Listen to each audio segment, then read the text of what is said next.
People really are under the impression that the life they have is not the life they want. The thing that we're really up against is all our own perspective. That's it.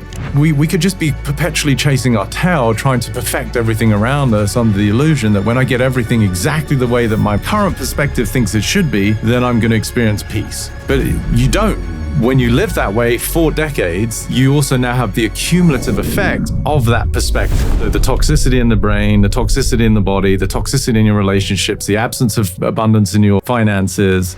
My role is to help people discover what's beneath their woe. Because then you start to see that everything that anyone deals with as a problem exists only in perspective. People do end relationships. They leave careers because they realize that it wasn't actually an extension of their greatest self, because it's the freedom from the idea of oneself, which immediately, instantaneously, at the same time, gives an experience of newfound love for what is. And it's simultaneously, that's the present state. As it relates to my future, I see nothing but pure possibility.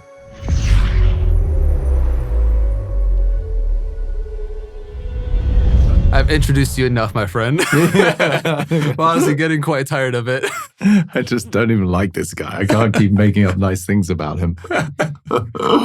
Oh, man. Well, welcome back for the trilogy. Oh, we're going. We're alive. We're alive, right. Okay. Hello.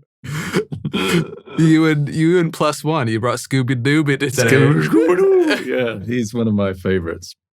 He's great. Reminder, you can't take life too seriously, darling. Yeah. Am I your only three-peat? There might be one or two What? others. I'm so upset.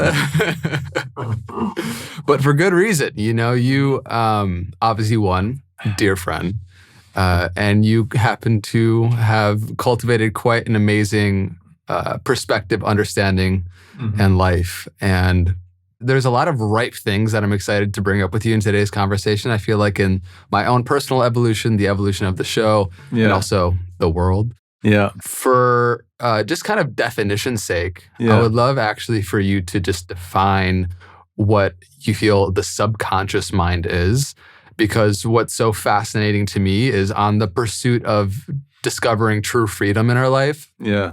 There are so many things beyond our current awareness that are holding us back from accessing our natural state of being. Yeah. Which we both feel is freedom. Yeah. But it helps to get context for what the subconscious mind is and the patterns that are kind of outside of our realm of awareness. So what is that in your perspective? I mean, I don't know if it's so much a definition. I like to use analogies. I think it helps people to understand things that perhaps aren't so palatable. But like, if you imagine like the building we're in right now, it's going to be commensurate with the foundations, right? So this existence that we live in as a space, or you live in as your home, it has to have the pillars that support it. So any building, any identity that we become associated with, in this case, our own personality, has got its own foundation. So for me, the subconscious represents that. So the things that we're aware of, it's really just as the word implies, that which is beneath, which is conscious, right? So it's just below. So we become oblivious to it, but nonetheless, it informs everything.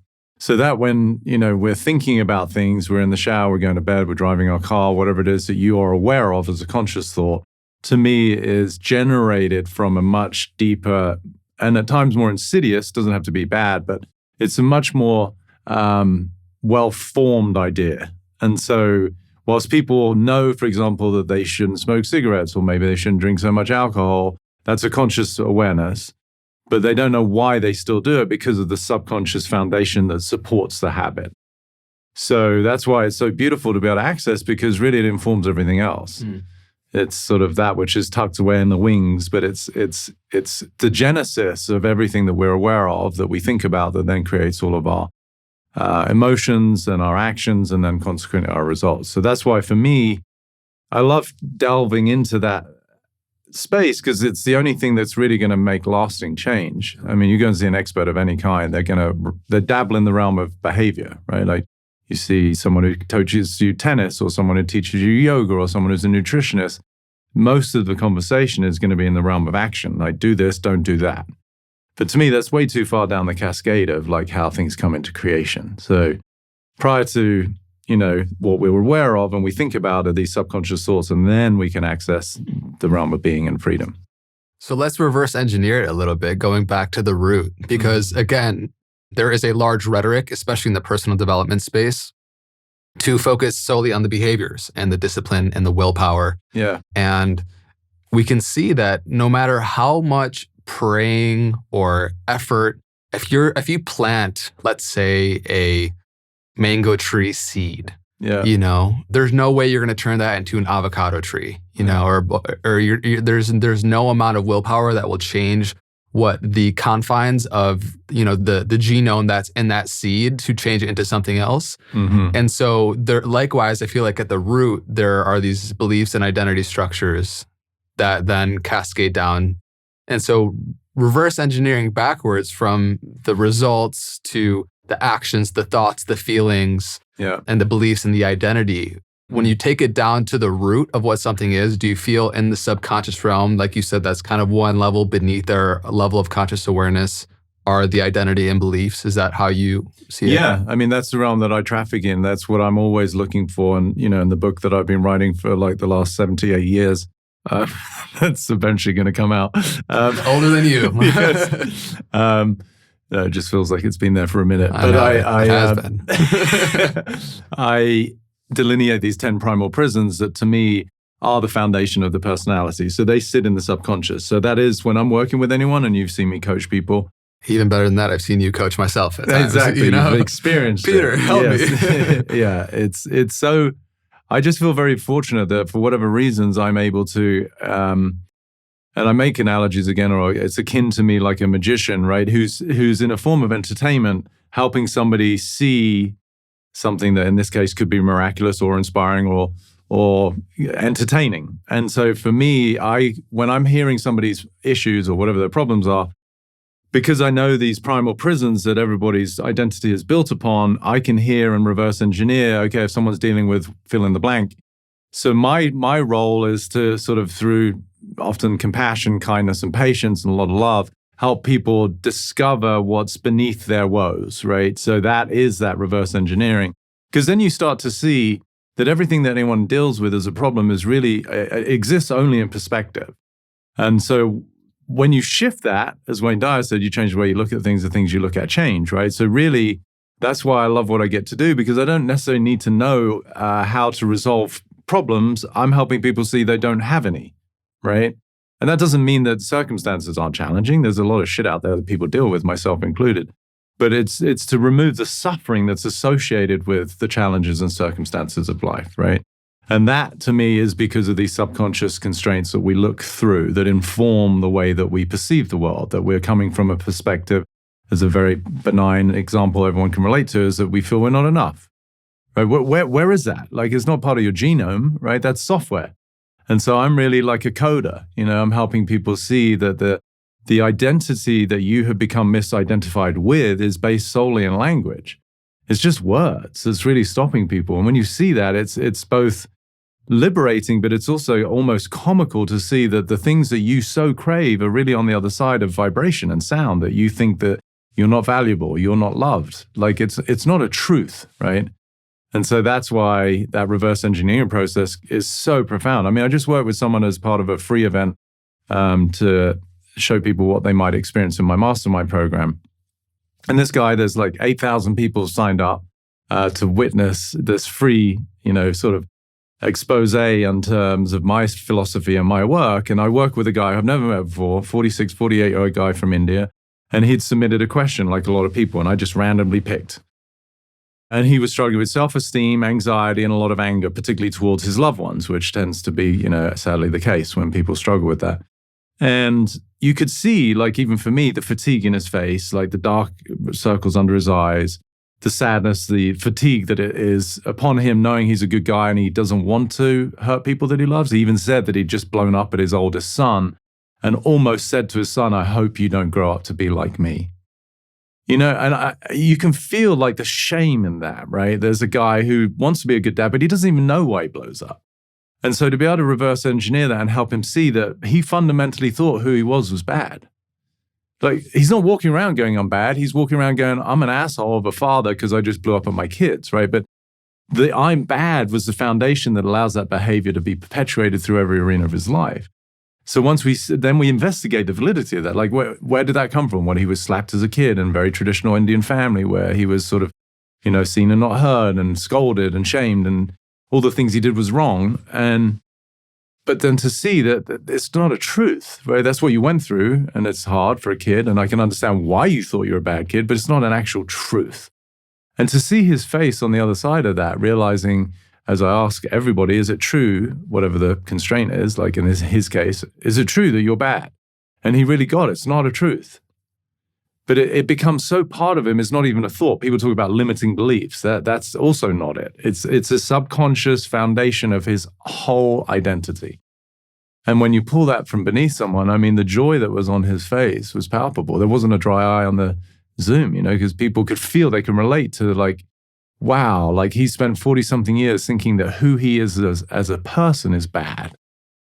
And that's, that's how most people go through life. And then they have the myriad of forms of escape, right? Some street drugs to medication to food to, whatever it is that impacts their life. So yes, that's why I like what I get to do if you're into freedom and not having suffering. Yeah. Especially, as I'm sure you've experienced more and more life as it is, you witness the realm that this is, which is very beautiful, so joyous. And we were just talking about beforehand on this podcast, how vast this universe is. Like the human predicament, like where we find ourselves in this cosmos is so magnificent and awe-inspiring. And for us to be living life in our own projections is, it's just sad when we know what else is possible. Yeah. And so as you've seen and worked with people for decades, like anybody who does anything for a while, you recognize patterns, right? Yeah. You recognize that we're actually fairly predictable and that there's these patterns and limiting constraints that, we share across the board throughout humanity. Now, you mentioned that we're essentially suffering a perspective that's rooted in words. Yeah, yeah. When you go to the core of it, and especially when somebody like transmutes it and finds more freedom, is it not more than that? Like there's got to be, there's feelings attached and emotion that's energy stored physiologically. Like how do you see what it's actually made up of? Because words lead to, I guess, a narrative around ourselves, which informs the perspective we have. But when you see the substance of what is actually making up our limitations, how would you kind of break that down? I still think at its core, it's still words, it's still sound, right? Like we live in a vibratory universe. Tesla said you want to understand the universe, think in terms of energy, frequency, and vibration, right? So in the beginning was the word. No matter what sort of tenets you pull from, everything to me still comes back to that vibratory state that is what it is to have life. And so over time, because of the way that we perceive ourselves, like this 46-year-old that I'm working with in this free workshop, he's got 4+ decades of that particular form of conditioning.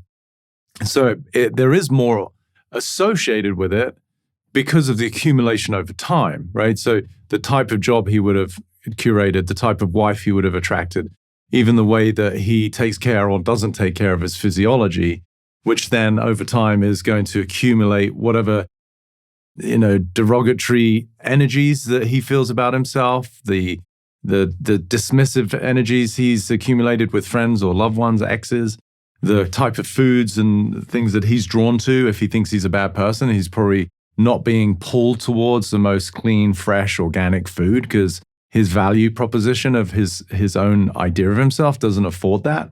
So that's on top of, right? So in Ayurveda, we talk about these sort of 3 stages, which is you first have to remove the root cause of whatever it is that is the precursor to the pathology or the sickness. Then you want to balance the effects of the previous root cause. And then the third stage is you create a new paradigm for existence. So in his case, the root cause is, I would still assert based in vibration and language, I'm bad. And there were other ones, like there's something wrong with him because he was a pretty boy when he was young. He had very pretty eyes. And so as a little boy, he was told, oh, you look like a girl. Now, it's an innocent almost compliment, really, because he's got these beautiful eyes. But the way he interpreted it is that there was something wrong with him. So that was another part of his constraint. So he's bad, there's something wrong with him. And then most people's relationship to the future is based in worst case scenario. So that's the lens constraint of I'm not going to be okay. It's a survival proposition. So you had all 3 going, right? So those 3 to me are still the foundation that create the suffering. When you live that way 4 decades, then you also now have the accumulative effect of that perspective. So the toxicity in the brain, the toxicity in the body, the toxicity in your relationships, the absence of abundance in your finances, the kind of environment you live in. A lot of evidence to reinforce its exactly. existence too, right? Yeah. So that's where we get to be right about the perspective, right? Which is why humans are, so preoccupied with self-righteousness, because it's the way that ego can perpetuate itself. So once he saw that he's not bad, he's still going to be left with, the adrenal fatigue, right? That I could see based on the dark circles under his eyes, which is a reflection of somebody who's in fight or flight for the majority of their day. So that now has to be balanced, right? So the previous root cause removed, which is awesome. But like someone who's been an alcoholic, for example, they got cirrhosis of the liver, right? You just because you stop drinking, your liver isn't now functioning like a brand new baby, like it's clean. So you've got to balance the effects of living that way. So that there is some practical things to do too. Once I work with people, they also may find that they're in a toxic relationship that served their previous identity, but no longer is in alignment with their newfound sense of self-worth, which can be, that can be tough. People, do end relationships. They leave careers because they realize that it wasn't actually an extension of their greatest self. It was really what was sustaining their limited idea of themselves. So there's a lot to it. Just removing the blanket is one thing, and the liberation and the freedom that people experience is just awe-inspiring, even to witness, let alone the euphoria they feel. Yeah. It's palpable to watch, right? Because as human beings, we can relate to all of these constraints. We all have them. So it's why my mastermind's so beautiful, because people, even if I'm not working with them directly, they're vicariously getting whatever liberation they need through somebody else's trauma and story. Then we'd be responsible for holy shit, I've lived in the world of I'm not good enough for 40 years. And as a result, I have, kept myself small. I don't pursue the projects I want. I don't take care of myself. I've settled in a relationship that isn't passionate, whatever it is. And then it's like, now you see a new opportunity. So it's literally creating a new arena, which is then pulling you through inspiration to become literally a better version of yourself. So that's the cascade of the evolution. We shed these skins, hopefully continually. We do it physiologically, just showering every day. You're getting rid of dead cells. But why I love what I get to do is because people just, they don't upgrade their software usually, oftentimes in an entire lifetime. So to keep dying to the version of yourself that no longer serves you is a form of being truly alive, which is why the subject of death is one of my favorites, because, to truly be alive, you have to constantly dive to the part of you that is redundant. Yeah. It's a gift to be able to see you work. And also you came and worked with my men's group one night. And that was fun. What's fascinating is when you see the process of you working with somebody, it becomes quite obvious to everybody except the person who's being worked on, or, because the nature of our blind spot is we can't see it. We're operating through the lens of it. And so we can't see ourselves because we're looking through it. Yeah. I'm excited to unpack that a little bit, but when you look at the possible perspectives that you boil down, that are prisons of our own making, what would you say are some of the most common ones if you look at it from, pattern perspective? Yeah, I think, I often talk about the three main buckets, which sort of are a catch-all for the different ways that people perceive themselves. And it's not even, as I said, it's not a limiting belief. The way I phrase it, it's the you that you are for yourself, right? Which might seem like a weird statement, but it's accurate, right? The you that you are for yourself. So it's not that you think or have a belief that you're not enough. It's that who you are for yourself is you're not enough. And so that is the view of life that you look through. So I talk about some sense of inadequacy, some sense of insecurity, and some sense of scarcity as being the three main catch-alls, right, that everyone can relate to. Inadequacy is normally about ourselves, that I'm not enough, I'm not loved, I'm not valuable. Insecurity is how I relate to my environment. So there's a fundamental feeling of we're not safe, and particularly for the feminine, sadly, because of this patriarchal world we live in and that they've been abused for centuries, right? So a woman walking to her car at night has a totally different experience than a guy walking to his car at night, right? Just because of the way that this society is sadly set up. So the not safe really is the feeling of insecurity. For the way it manifests in a masculine, it might be insecurity in performance, right? So I've worked with high-end executives who are super well-informed about their industry, they've worked in a company for decades, but they're still scared shitless to get on stage and present, right? So insecurity. And then scarcity is like where people have this misnomer that there isn't enough as it relates to the material world, right? So there's a relationship to ourselves, there's a relationship to others, and there's a relationship to the material world. And so they tend to be the default factory settings of the subconscious that we look through. Something wrong with me. I'm not fundamentally loved and accepted by society, and I don't have enough. And then it's like slap on the ass and, go figure it out, have fun. Become who you think you should be as a compensation for your inadequacy. Do whatever you have to as a strategy to win love and favor from, your fellow species, and then accumulate as much as you can to compensate for the scarcity. And those three right there, you start to see the idiosyncrasies that people deal with, right? People are exhausted. They're living in a pretense. They're trying to be who they think they should be in order to be loved and accepted. They are doing whatever they can as a strategy to compensate for their own shortcomings, whether they work harder, they become people pleasers, perfectionists. The social media game is obviously, where this is replete with the attempts to, through filters and posters and positions and light, to look good, and then the hoarding mentality that it is to be human, the holding on to things as though anything exogenous to us has any value at all. It just doesn't. So when you really start to see that, it's like, holy shit, no wonder people are just like sick and tired. They're playing this quintessential hamster wheel game of really trying to overcome their own blind spots of lies. It's, when you really see it, it's, there's so much compassion. That's why, again, I love what I get to do, because as I tell people, I can't give you something you don't already have. I'm just helping you see what's in the way of you realizing that. And it's a dissolution process, right? And we live in a very solution-oriented society. Yeah, where growth is perceived in the acquisition of more. Yeah. And as opposed to addition by subtraction and actually the removal of things. Which is why I love Ayurveda. And when I, became a practitioner of that, there were so many correlates between what I already intuitively understood in my own work and what the science of 6,000 years old was pointing to physiologically. And there's something called Samprapti, which is the 6 stages of disease. And it really talks about the physiology and the doshas, right? If you have too much pitta or vata or kapha, these different energies, then you eventually get sickness. And the first stage of disease is accumulation. And yet here we live psychologically in a world of scarcity. And so the impulse is to accumulate.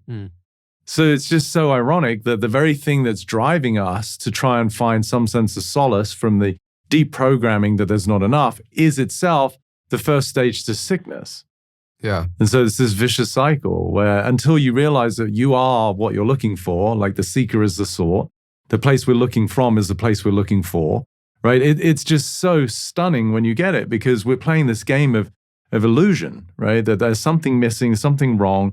And now I'm going to play this compensatory role where actually the means by which I'm trying to find that which I am is creating the obstacle and the sickness that then I have to deal with. It's nuts. Yeah, I know. Wonder why people fucking drink so much. It downloads pretty heavy, and I want to kind of zoom in and slow down on this aspect because it's really important we hit this. Yeah, it's a lot. I know it's a lot to process. It's so obvious to me, and I just spit it out. People are like, wait, I think he said something profound, but I don't know what the fuck he's in. Because so there's the saying, best time to plant a tree is 100 years ago. The best time is today. Yeah. It would have been nice if we were raised in an environment that was loving from the get-go, where we didn't develop these behavioral compensations. And yet now we have a lot of evidence and the accumulation and momentum for believing our own sense of inadequacy, for example, to present day. And the best time to realize it's illusory is right now, whoever's listening to this. Yeah. A couple things I want to dive into here. First, do you perceive, like from meta-systemic thinking, are there patterns within a hierarchy of patterns? For example, we're speaking English within Los Angeles, which is within the context of America, which is in the context of the Milky Way galaxy, for example. Like there are nodes within nodes. Yeah, for sure. Are there patterns, limiting beliefs, subconscious patterns that exist within each other where you see kind of the ultimate one being the illusory of the self, I'm assuming. But like, how do you kind of see how they are nested within each other, so to speak? Yeah, the sort of Russian doll effect. I mean, I think they're all sort of they're all commensurate. They all sort of reinforce one another, but they all overlap, right? So somebody who thinks they're not enough could equally relate to somebody that they're over here talking about the fact that they can't find a good mate in Los Angeles, right? It's like, it's not necessarily I'm not enough, but it's sort of a correlate to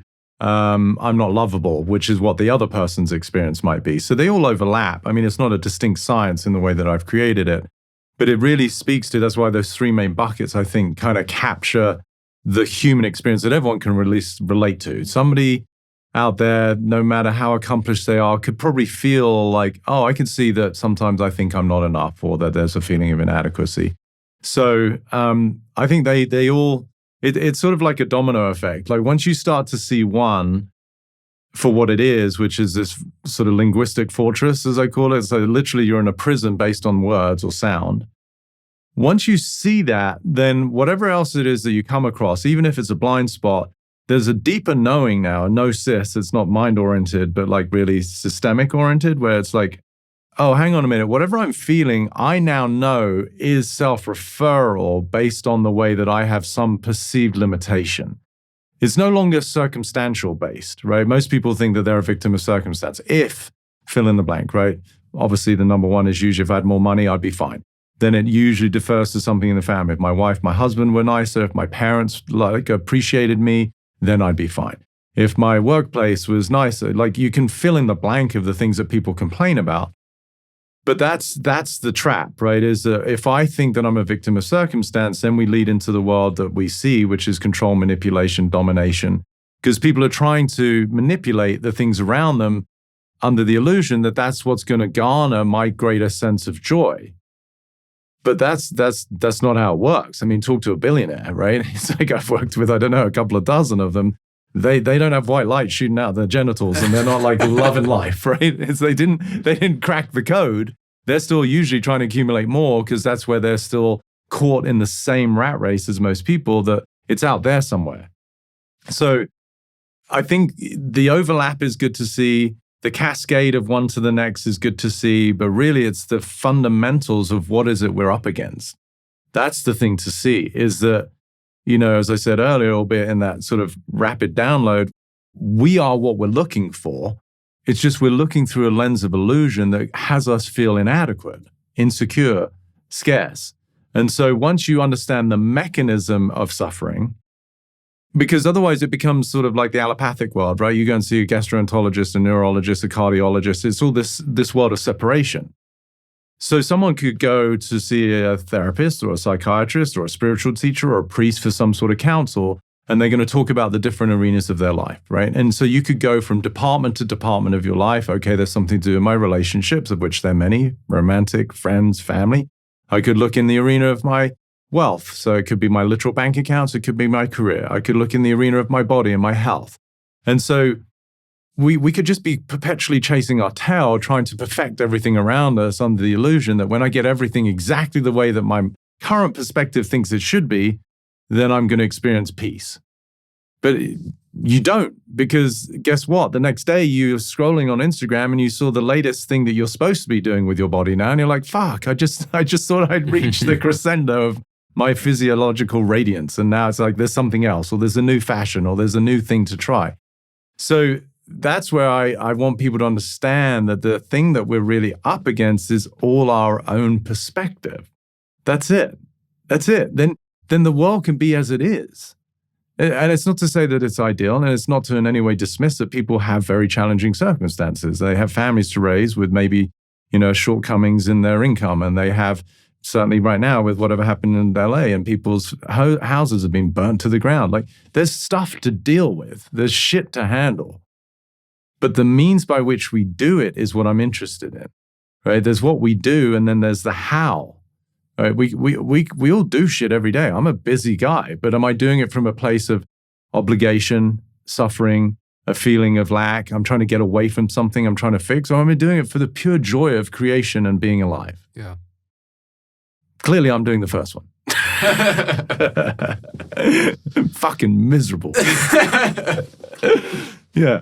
No, so that's, a long-winded answer to your question, as is often the case with me, but it's like, it's just recognizing, listen, you're not up against circumstances. You're just not. And we want to make space for the challenges that it is to be human, right? Like this 3-dimensional carbon suit I take care of, right? It needs to sleep, it needs food, it needs to get rid of waste products, right? There's things that it needs in order for me to have this interface with you and everybody else.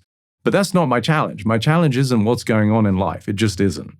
None of that. That is the reflection. That is the mirror through which I can start to really investigate what am I really up against, which is the limitations of my own perspective. Crack that code, forget about it. That's freedom. Yeah, that level of accepting and admitting that is an admission to taking immense and complete responsibility for your life. Yes. And as you've said before, we can't be held responsible to that which we're oblivious to. Correct, yeah. And so a lot of times, like these perspectives, even though we can say like these are perspectives that I have, that I hold, but again, we're looking through them as them. And so it is the blind spot that we're looking through. And from that point, like self-improvement is a project of the divided self. It is like a dog chase its own tail. Failing to recognize that we are the source of that which we seek, like you're referring to. Yeah. For people that want to bring this from the philosophical and existential down to their own immediate life, what is a question that they can ask themselves to invite some awareness? Because you're talking about the process of awareness and integration. You have the insight, you live it. What is the question we can ask ourselves to become aware of what is our predominant limiting belief holding us back without our awareness right now? That's great. And I think just to address the one quote, so I actually say you can't be held accountable for that which you're oblivious to. So, because you really understand this in a way that you live it, I think, is we are responsible. It's just we might not know. And so that's what then breeds the compassion, right? You go and see experts and they're like, you shouldn't do this. And it's sort of this more lecturing high school, like, derogatory way that people can be spoken to. So I think there's room for compassion. But the responsibility part is where the power lies, right? If I'm fully responsible for my life, even in the ways that I don't fully understand some of my behavior, I'm no longer a victim of circumstance. So that's the first thing for people to look at.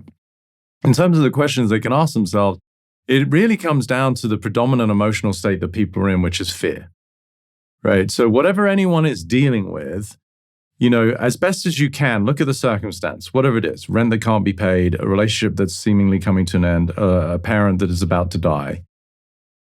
Wherever there's suffering, there's going to be some form of resistance. One of the biggest lenses that is illusory that people look through is that they're under the impression that the life they have right now just isn't it.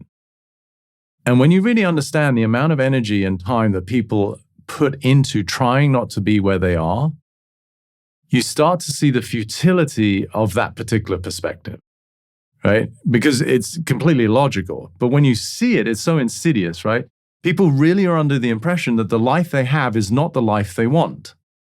And I understand that psychologically and emotionally, but it's futile because it is the life you have.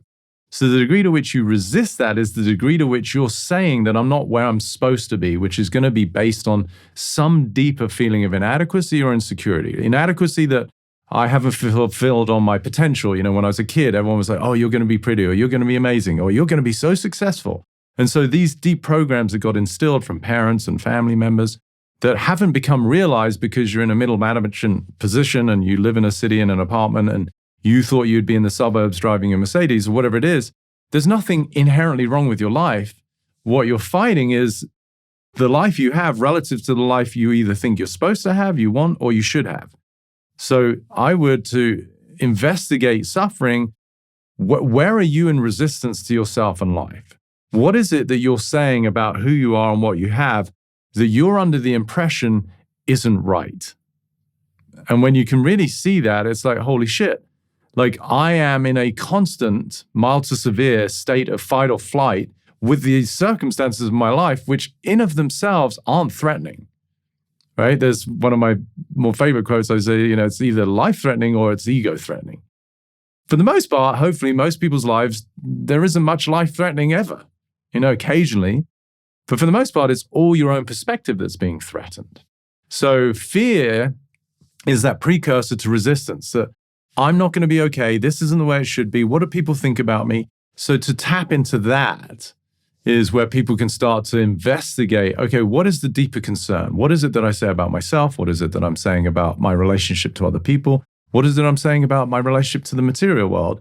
That according to my subconscious program, because it's not a conscious process, it's based on some sort of, imprints from childhood, or I would say the constraints with which we arrived, because otherwise it's, becomes accusatory, right? It's because my dad said that I'm a loser, that I'm a loser. No, you arrived as a loser as a potentiality, the emotional epigenetics, right? Not literally, but your persona. Quote that. I'm just cutting that out. Peter Crone, you arrived as a loser. You are a loser. Let's just call it what it is.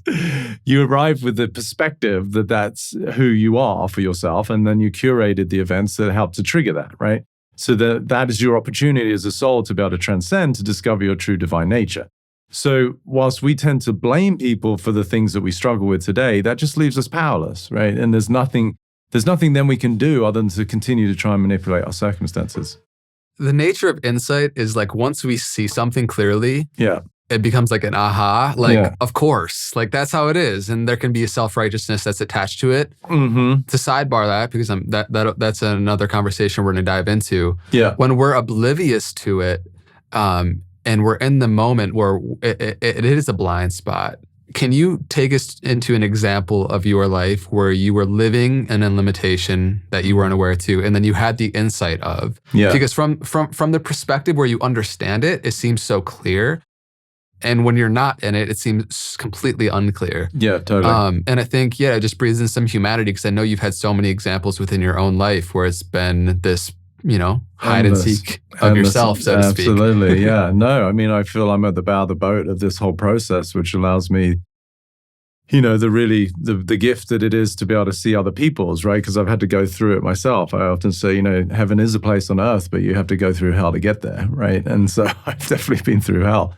I think one of the first ones that we may even talked about on your first podcast that we did together was my story of loss, which obviously is part of the fabric of it, what it is to be human, like people talking about, I've lost my home, I've lost my possessions.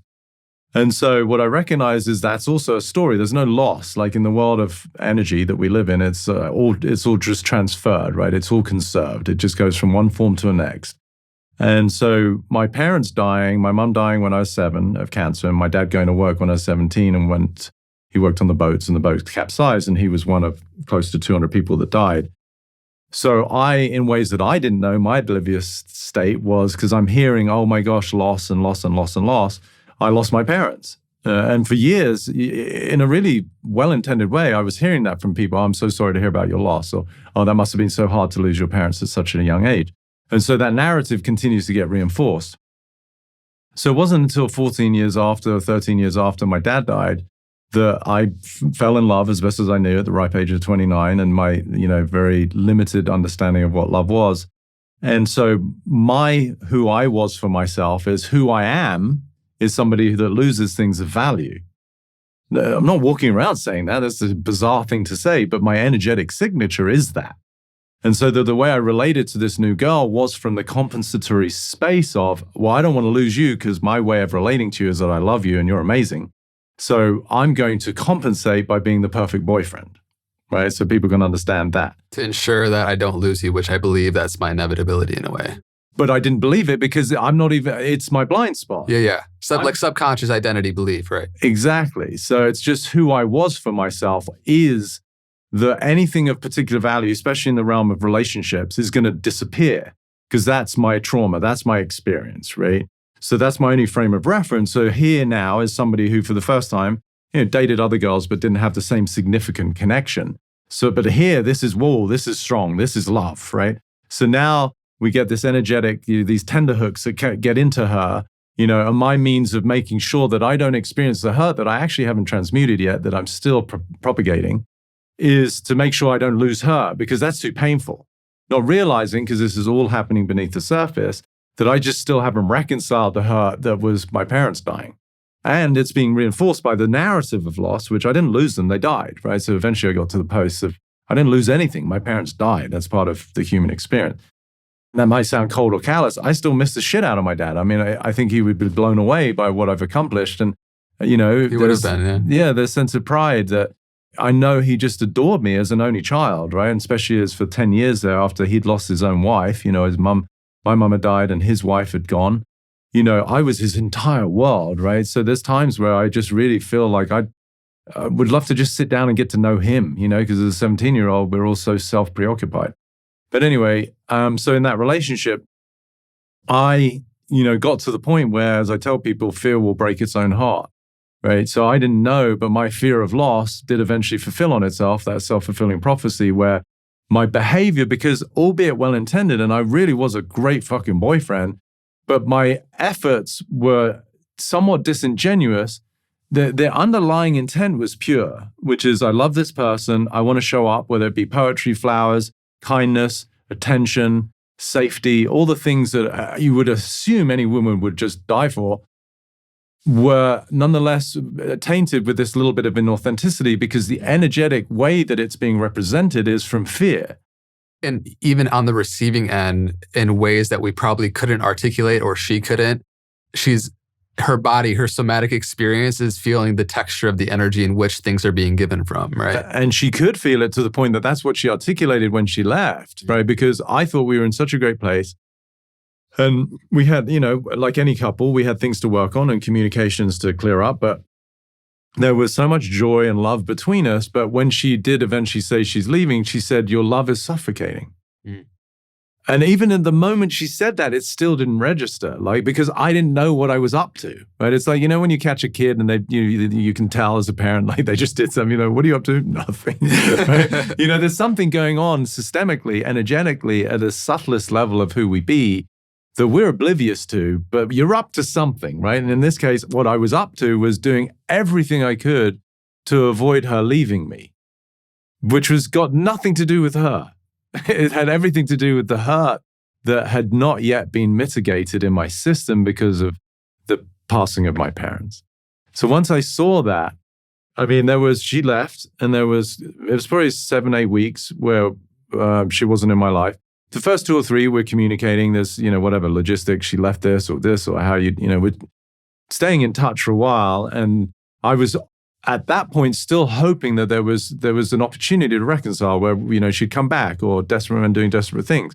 I was talking to all my buddies and, what can I do? What can I say? How did I fuck this up? All the normal stuff that humans go through. And then there was a period of about 6 or 7 weeks or maybe 5 or 6 weeks where there was no communication. So I hadn't heard a word from her.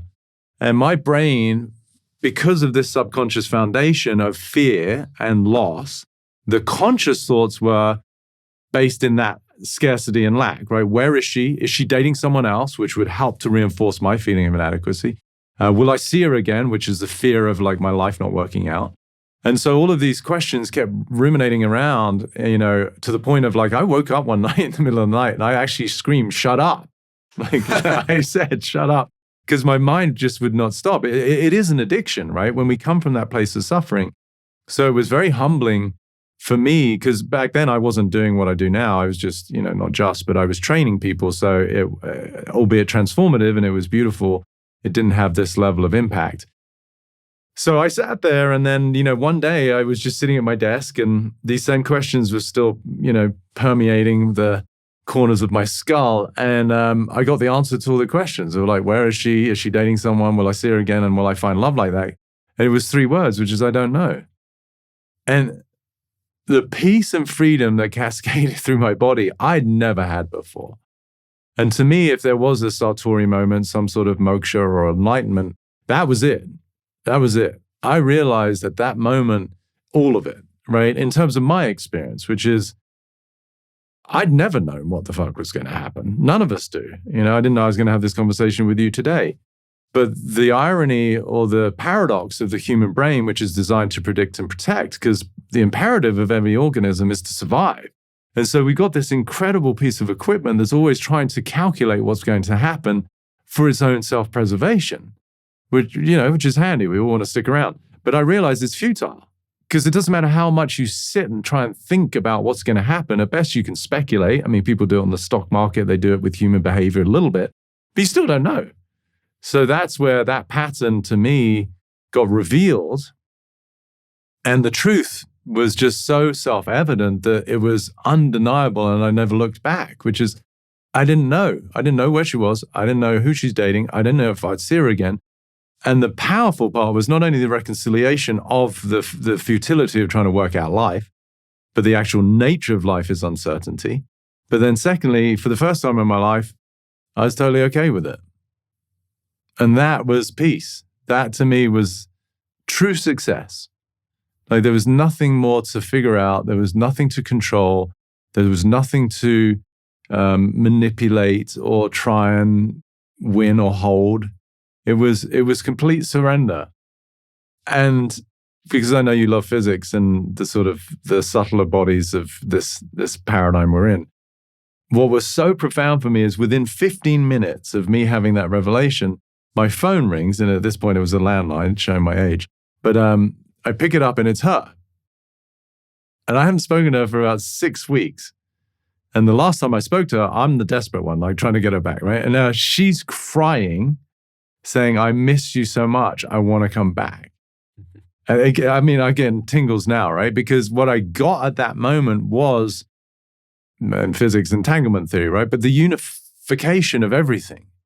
She was literally on the other side of the planet. She couldn't physically have been further. She was in New Zealand, right? And this isn't a knowing, right? This is an energetic resonance that I would assert at that moment I had become available for the first time in my life.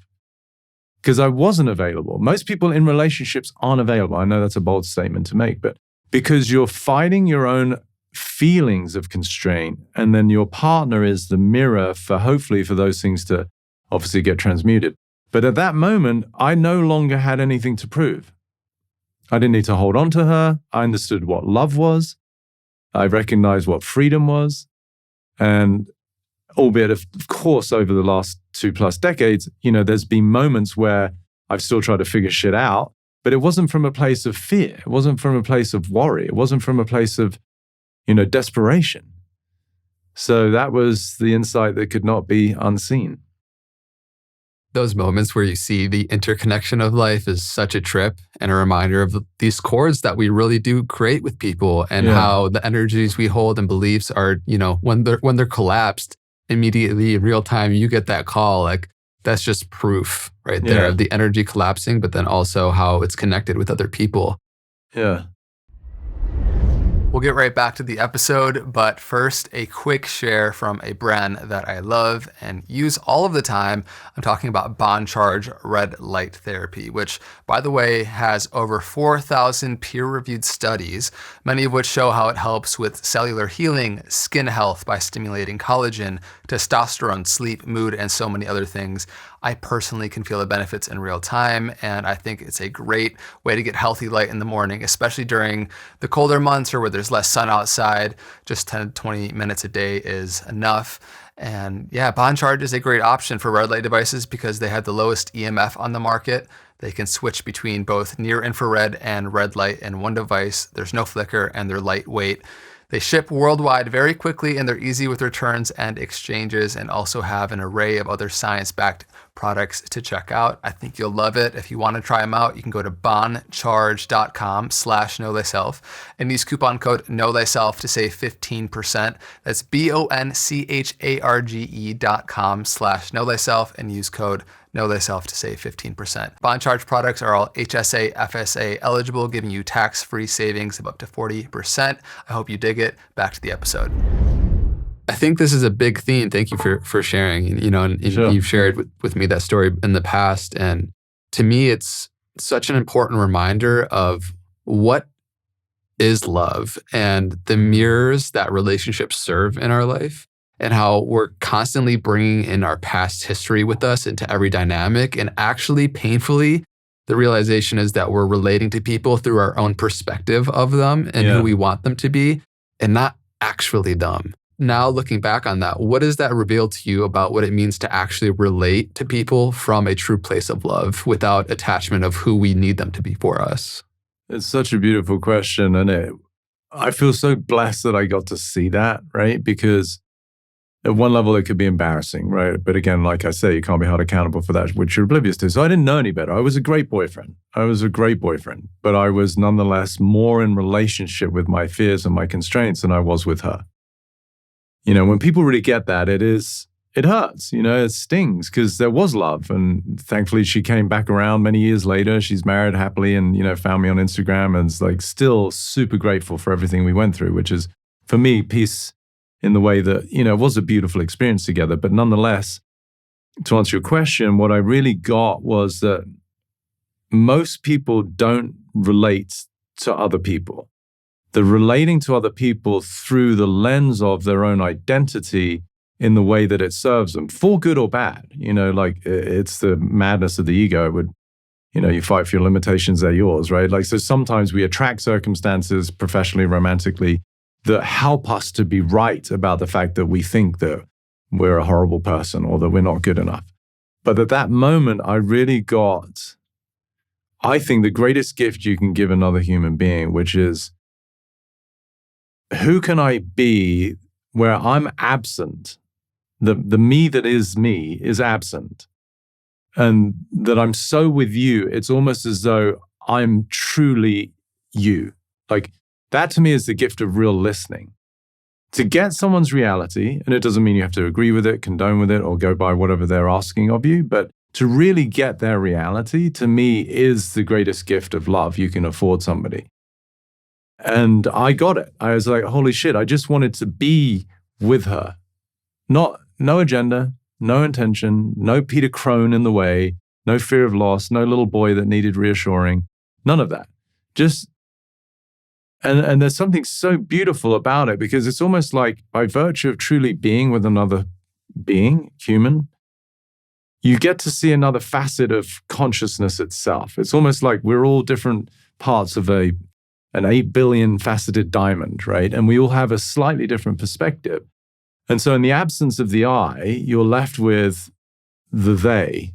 And it's beautiful for two reasons, because it's both liberating, because in the absence of the me, which tends to be founded in constraints, I feel free. But then it's the gift of presence to be with someone. And we see this with kids and parents, right? Like, the number one thing that I hear from parents is, how can I both help my kids to become better humans, but how can I get my kids to listen, because they don't listen? And it's to teach them this, that you're not with them. You're superimposing your view of who they should be, who you'd like them to be. Oftentimes you're preoccupied with a device or cooking or doing something, which is understandable. But the kid doesn't have any of that. The kid is so present. And so it's the tugging of the pant legs for the 20th time. Mummy, mummy, daddy, daddy, daddy, daddy. Like, they don't yet feel heard or seen or held. And so in the absence of the idea of oneself, which I know can sound very esoteric, but it's a literal experience, you get to truly be, fully be with another person. And that to me is true intimacy. That's the beautiful, pure line of connection that is always there underneath the static that is our egos trying to be right or connect. And that's what I experienced, was the opportunity to be fully present with another being. Yeah, I remember actually calling you up in my last relationship, because I had one of these examples where I was seeing her through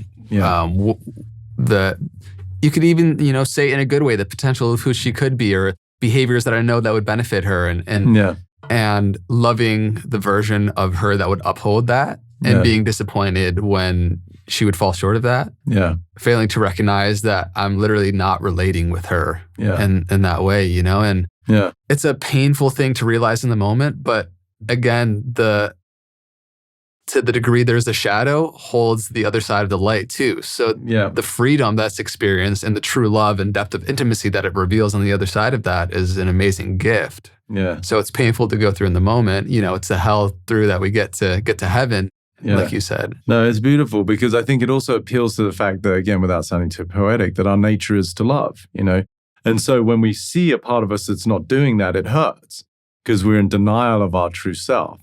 It's like we're disappointed in who we know we are, who who we can be. And but it's such a magical mechanism to discover more love, in this case of self-love, right? So compassion to self of like, oh, even though I was playing the role of the perfect boyfriend, which was my way of strategizing to not lose something that was of value to me, it was so well intended and innocent, even to the point where sometimes, okay, there's really horrific things that happen in relationships that I don't condone. I mean, people go through horrible forms of harm and abuse. But, underneath it all, I really feel there's just a little boy or a little girl that just wants to connect. I always talk about these 3 qualities I feel every human being wants, which is to be seen, heard, and held.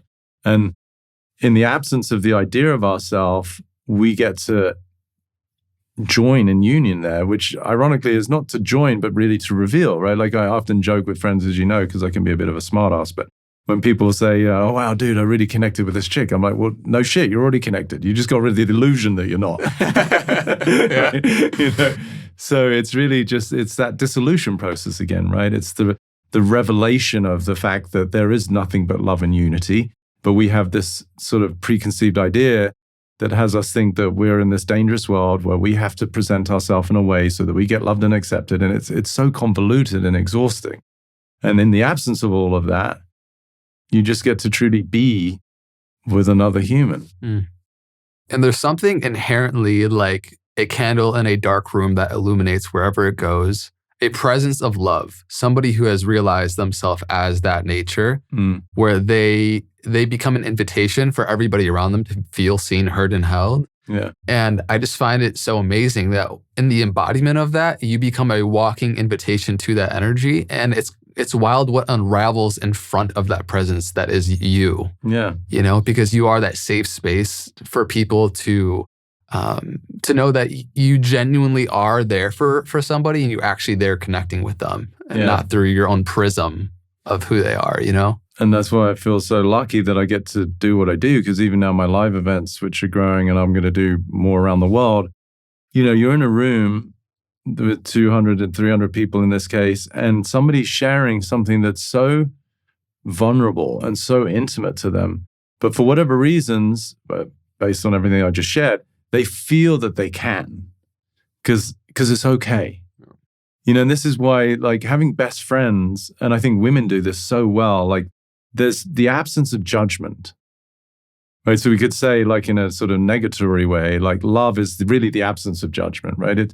It's allowing someone to be fully who they are in this moment, knowing that everything's in constant flux anyway, right? So there's even a deeper illusion, which is that it's ours to grant somebody that allowance, right? Too. Right? Absolutely. Yeah, that's a sort of the audacious perspective of the human, right? So in the absence of you, there is just whatever's going on for them, which is why I was saying earlier, like to truly relate is to truly be in their reality without the condoning of it, without the accepting of it, without that having to adhere to it. But it's just to get it, just really get it. Like, wow, it's a gift both ways, right? Because to understand someone's perspective on life not only can be informative, it can be inspiring, it can be educational, but it's the ultimate form of generosity, which is why I feel so blessed, because people talk to me about everything. I mean, the number of times I've been on an airplane and sat next to a stranger who at the end of the flight is like, I don't know who you are, but I hadn't even told my wife that, and it's like, and so it's sort of to go back to that, what you're talking about with a girl friend that I had, she could feel, right? Like, okay, there's this efforting that I'm trying to be a perfect boyfriend. It's a bit inauthentic. People feel the presence of safety where there is no judgment. There is listening. There is the ability to hear what they're saying and repeat it back so they know that they can trust that you're paying attention, that you care. All of these things. Whereas most people, and I've seen this, with some friends of late, where we were talking about the energy of actual communication, how people speak. And she recognized one of her tendencies was to interrupt a lot. And she didn't even know she was doing it, right? But it's a form of like trying to get attention or oh, look, I also know, or whatever it is, right? Which is on the top of the deeper foundation of feeling inadequate or not loved. And so when she saw that, it was both embarrassing, but also to our point earlier, like it denies the fact that she just wants to love and be part of something. And she went home and she's like, oh my God, like I had dinner, my parents and sibling, and it's insane. Everybody's just sort of basically screaming at each other. Like no one's listening to anything. Like you hear what people say and there's some sort of semblance of a response, but really it's like, well, you just said something, I'm going to take time to say something. And for me, that's just sort of this, again, this accumulation, the remnants of a child that never actually got heard, seen, or held. It's still trying to get, just love me, And that's where we see often in the world, it's just a bit of a desperate energy where people are trying to be seen, and whatever means we do, from surgery at the extremes to clothing and makeup and stuff, and it's all okay. It's all okay. We have compassion for it, but it's exhausting.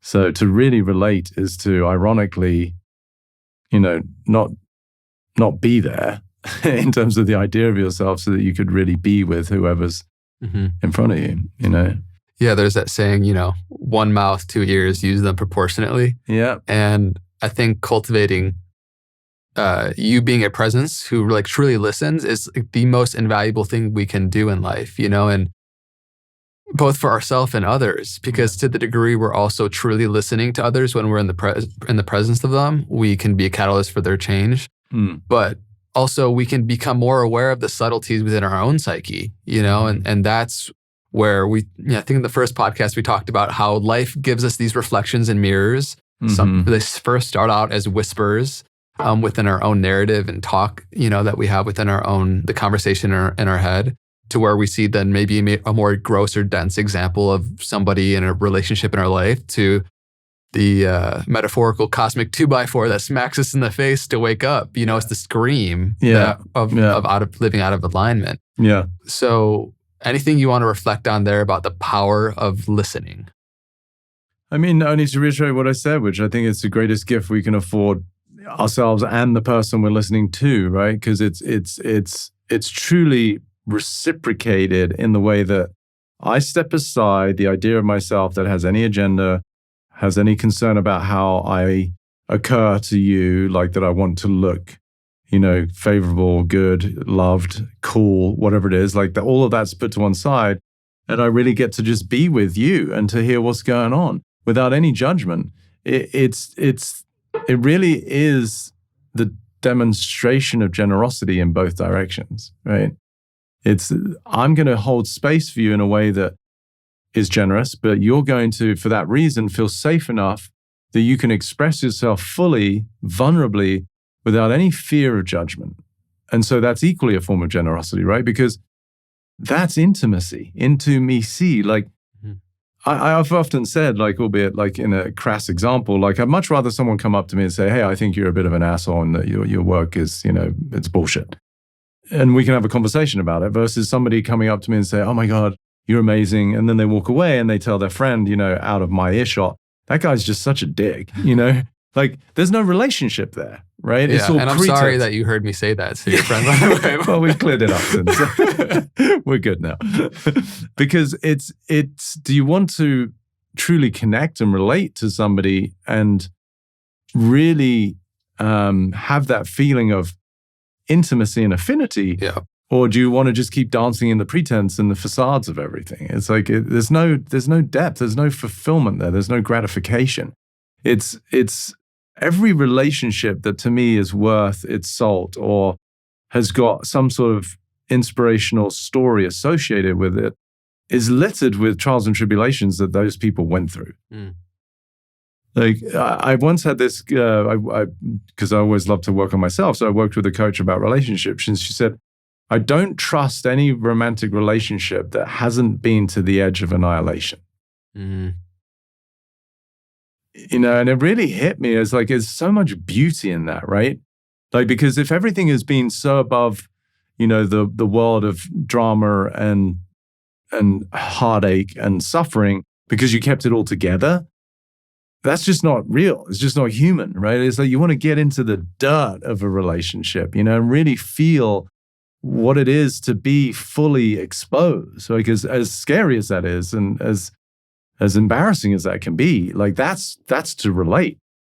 It's otherwise it's all just facade and everything's like, it's what is that movie, the Stepford Wives or whatever? It's like everything's just perfect, and it's not. Glennon Doyle has that quote that, paraphrasing, says, "We are alive to the degree in which we are willing to be annihilated." Okay, which goes hand in hand with that, and when we go back to like how beautiful this life is and what a gift it means and what it really means to be human, which is to move beyond the limitations that nature has set upon, all other life, and animal and plant life, where we can go beyond our limitation of just survival. Mm-hmm.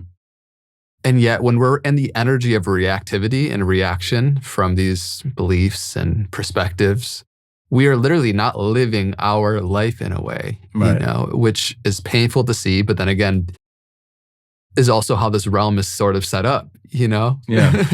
Yeah. That's the self-preservation lens, right? That's the survival instinct. It's where everything is perceived as a threat, which again, if you can just default to, even if it's the one thing you remember from this, if it's not life-threatening, it's just ego-threatening. And if it's ego-threatening, that's a gift, right? Because on the other side of that, there's freedom waiting to be discovered. Zooming in on how these things come up, again, without our awareness, we just perceive that it is ego threatening and we react to it. Mm-hmm. The fundamental thing is that our intellect defends our identity. Mm-hmm. And so we are neurologically wired in a way to reinforce what we believe to be true, to reinforce that sense of self-righteousness. And this is where I've found in my own personal journey in the past, when I look at an expanded awareness or insight into something, I've heard you share as well, there's none so self-righteous as the newly converted. Yeah.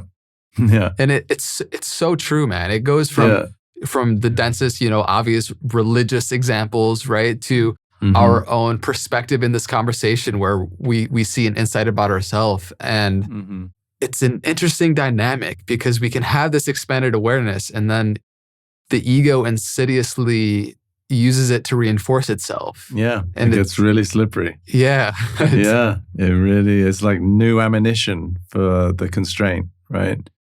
Yeah. No, I've seen that. I've seen that in myself. And that's why I go back to those 3 words that I discovered, when you asked me to give an insight of my own life, which is, I don't know. And so that to me is also the beauty of the game. It's the paradox, right? Which is that we want to survive and therefore we want to know, which is really, I'm going to be okay, but we don't know that. But it's also what creates the magic that is life, which is the curiosity that it is to be here. Like even this conversation to me sits in the realm of fascination.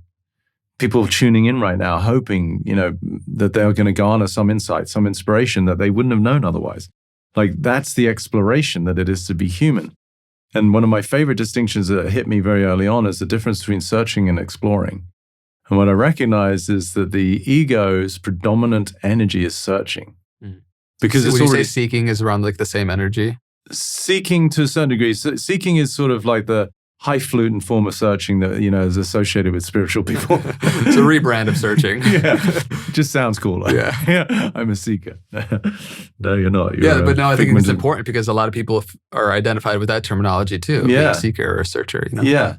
And so there is a component of seeking, searching, but to me, when it's shifted into exploring, there's a joy and a playfulness that comes with the same pursuit, right?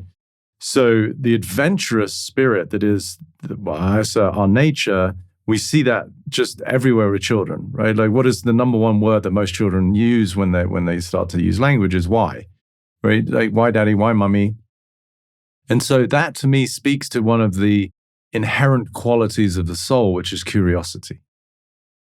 And so the smarter we become, the more successful we become, the more status that we develop in society, the more we tend to think we know shit, which ironically is a form of decay, right? Because you've lost that fascination, that exploration, that adventure. Conclusions are like a death unto themselves, right? Yep. It closes the possibility of you exploring more. The knowing mind, it's limited, right? And so for me, I often joked early on in my career, I'm like, I have all of these incredible humans around the world that seek my counsel from sports to entertainment and business, and I'm the first person to say, I don't know.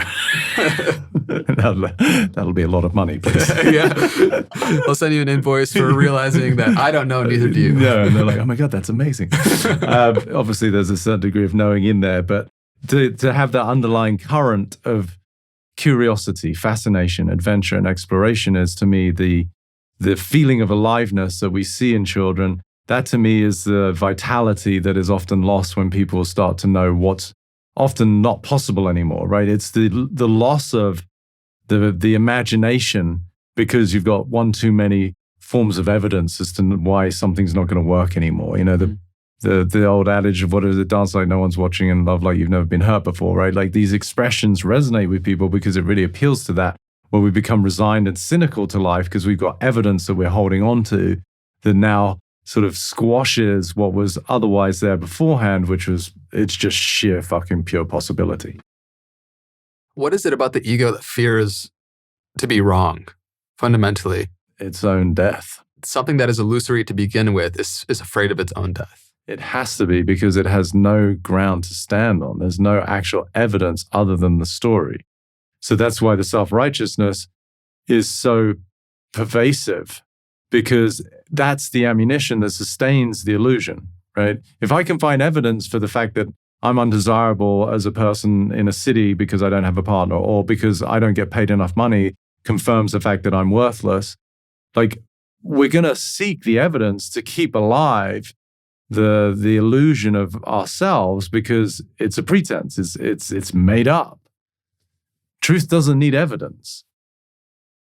And so that's why we're always, fighting for those limitations, because otherwise it's just a death. For example, if somebody who does, fundamentally believe they're undesirable, their actions are going to be commensurate with proving that in ways that we're not fully aware to, right? That's the blind spot. Yeah, that's where the compassion comes in. And like I being the perfect boyfriend in my story to this girl who loved me and adored me, she didn't need me to be anything. She loved me, right? I was in a relationship with my own identity, which is what most people have, most relationships don't work. So that was me, unbeknownst to myself, trying to overcome that which I thought I was, which I wasn't, right? So I'm looking for evidence, for whatever it is, reinforcement, reassurance that like, oh, I'm a great boyfriend, right? It's like, okay, that would appease the hurt of feeling that I'm not enough somehow. So that's the addiction, right? Again, like, I love quotes. So I say, there's no greater addiction than one's idea of oneself, right? That's the ultimate addiction. It's not the substance. It's not the behavior. It's the feeling of inadequacy, insecurity, or scarcity. We're addicted to that because that's where we have become so familiar to ourselves, and then we have all the evidence to support it, for good or bad. Yeah. I working with a lot of athletes. I can remember even with Tiger Woods, when he wasn't a client, but I worked with a lot of people on the tour. Even if he was, say, 5, 6, 7 shots back on a Sunday, the last day, he had created a personality that the millions of viewers behind TV screens and then the thousands of people watching at a golf course, their view of him was he's going to come back and win. So in that case, it was sort of perhaps a more positive form of identity that could pull his behavior in a way that would make him show up. But he'd created that. He'd built that foundation until such time he couldn't sustain it, and then he fell apart too because the pressure's too much. But for the most part, people are reinforcing some limiting view of themselves. See, I told you that that was too good to be true. I knew that wouldn't last.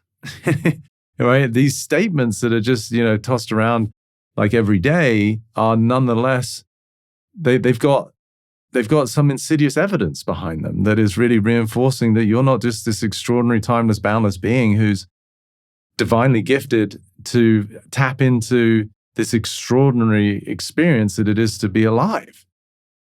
No, that's not for me. That's, With people that deal with addiction, I find that for people that have gone through recovery and maybe are 10, 20, 30 years down the road, I have wondered, often they still use the verbiage of like, I'm an addict. Yeah.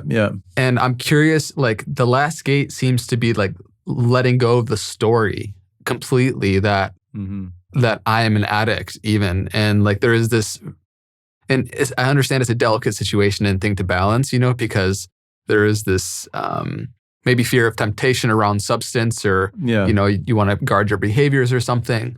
But I just wonder how much energy we use, like literally physiologically, to uphold these false assumptions about ourselves, and how much energy gets freed up and the dissolution of that. It's the number one thing I hear whenever I work with anyone, and it just happened last weekend because it was module 1 of my mastermind. Every single person I work with says, I feel lighter. As soon as they see something that was a constraint, because it pulls energy, as you said, to sustain an identity requires resources because it's fictitious.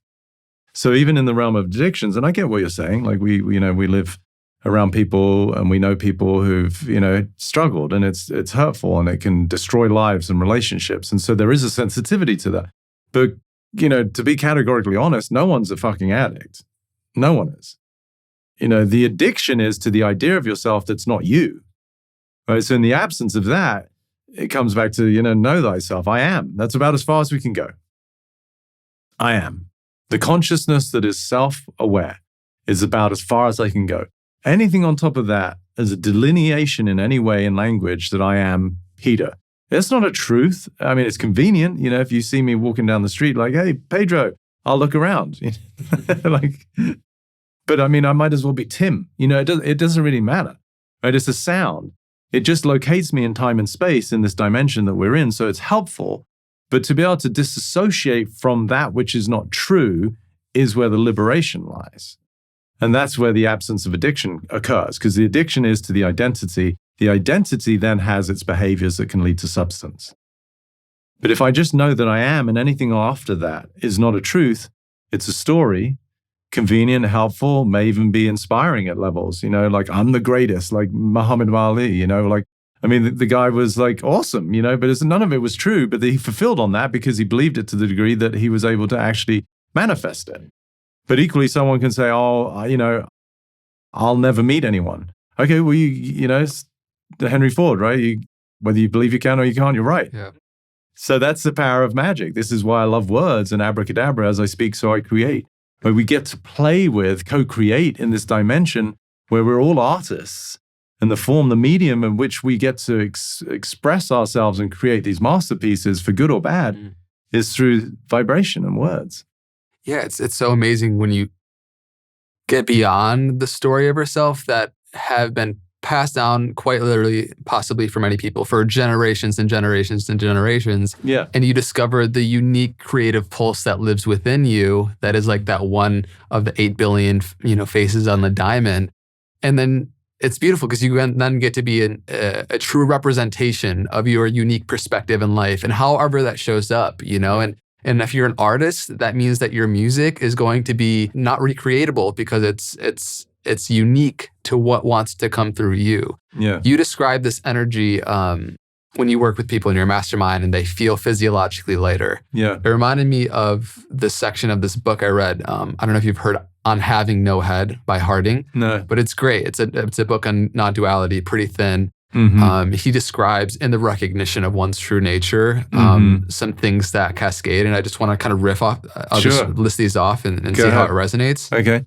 So a complex of interrelated psychophysical changes, including whole body alertness in place of the heady intermittent sort, a reduction of stress, particularly in the region of the eyes and mouth and neck, as if one were at last letting them go. Mm-hmm. A progressive lowering of one's center of gravity, as if losing one's head were finding one's heart and guts and feet, which are now rooted in the earth. Yeah. A striking downward shift of one's breathing, as if it were a belly function. Mm-hmm. In fact, a general come down, as if all the good things one had vainly strained after in the heights were awaiting one in the depths. Yeah. And balancing this descent, a general uplift, including a sense of exaltation, an upsurge of creativity, a new childlike spontaneity and playfulness, above all, a lightness, and finally, perhaps a calming of fears, a marked reduction of greed and anger, a smoothing out of personal relations, more capacity for selfless love, more joy. Amen. So these are like the fruits of the recognition. And it's so beautiful. And that's why I say life is revelatory, right? Those qualities that get listed there very articulately, they're there. So someone might hear that list that you just, read, and they're like, I want that. Well, now you're fucked. Because the wanting of that, yeah. The I that you think you are that doesn't have that is the suffering, is the barrier to those qualities that already exist. Like I tell people, freedom is there. Like I really, really just connected with someone recently on Instagram. We're having some great conversations. And she's in this like really beautiful transition in her life, becoming a single mom, or she is a single mom, and wanting to find more stability financially. And so the way she said it is like, I'm really finding my divinity, my goddess nature, and I'm wanting to create abundance. Which all sounds beautiful, right? And I said, if I could just, help you with language, you can't create abundance. What that shows me is that you're reinforcing the fact that what you're dealing with, which is what she shared, is she doesn't have it. So it's like, oh, I don't have it, holding on to the scarcity, but I'm going to create it. That's the work. That's the exhaustion. No, abundance is. So it reveals itself in the absence of the idea of me as somebody who doesn't deserve it, doesn't know how to get it, has never had it. Money grows on trees, whatever it is, or doesn't grow on trees, like whatever people have as a form of programming, which is the obstacle to the richness of all of these qualities and characteristics that are already there. One of the things that I really loved that I discovered in my work that I see is ever present. First of all, the breathing thing is one of the things that I will always say when I'm working with someone, say that was a nice breath. They're like, oh, I just felt my whole system soften, right? So you've come out of this excitatory sort of fight or flight state where you're like, vigilante to like, oh, there's nothing to worry about. So immediately the physiology starts to mirror that. The absence of ease is dis-ease, right? So dis-ease eventually cascades into the physiology. This is why I'll always tell people, it's a bold statement, you cannot be healthy. No matter what you buy, hyperbarics, cryogenic chambers, red lights, all the peptides in the fucking world, unless you free your mind. You have to do that first if you want to access vitality. Because you're always then perpetuating a state of dis-ease everywhere you go. You are in a prison. And if you're in a prison, you can't access what it means to be radiant. You are in a world of survival. And if you're in survival, then you have to be in a mild to severe state of tension, fight or flight. You're not going to digest food properly. You can't have the radiance that is available in connection with people because you're too busy trying to survive or not upset people or not get into trouble. All of the mechanisms that we talked about, right? So, but that list is so beautiful because that's what happens in the absence of you, and this is where it's become it's so hard to articulate in language, right? The paradox of like, okay, well, the you that you're looking for is in the absence of the you that you think you are, and it gets like kind of complex, right? But it's really not, because when you start to see the illusion of how you've delineated yourself as some form of limitation in any arena, your worth, your capacity to love or be loved, your value, your safety, whatever it is, when all of that's gone, all of these qualities emerge because they've always been there. So for this girl, she really appreciated this woman singing. She's like, oh my God, I never looked at it like that. You're right. If I'm trying to create abundance, I'm saying, one, I don't have it. So then my form of resistance to life right now is creating suffering. I'm creating time, right? Because it means something I have to do. That's the whole world of manifestation. It's incumbent upon me to do something to get what I want, which creates time, which creates stress. I'm not where I want to be. That creates urgency versus no, it's all there. And in the absence of me, it becomes revealed effortlessly. And my work, there's three main qualities that I always see.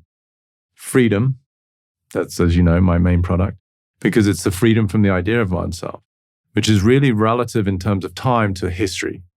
We're letting go of that which has been, which has created the idea of myself, which is illusory. So it's freedom from everything that is my baggage, which immediately, instantaneously, at the same time, gives an experience of newfound love for what is myself, my life, my family, my circumstances, even if they're not ideal. And simultaneously, that's the present state. As it relates to my future, I see nothing but pure possibility.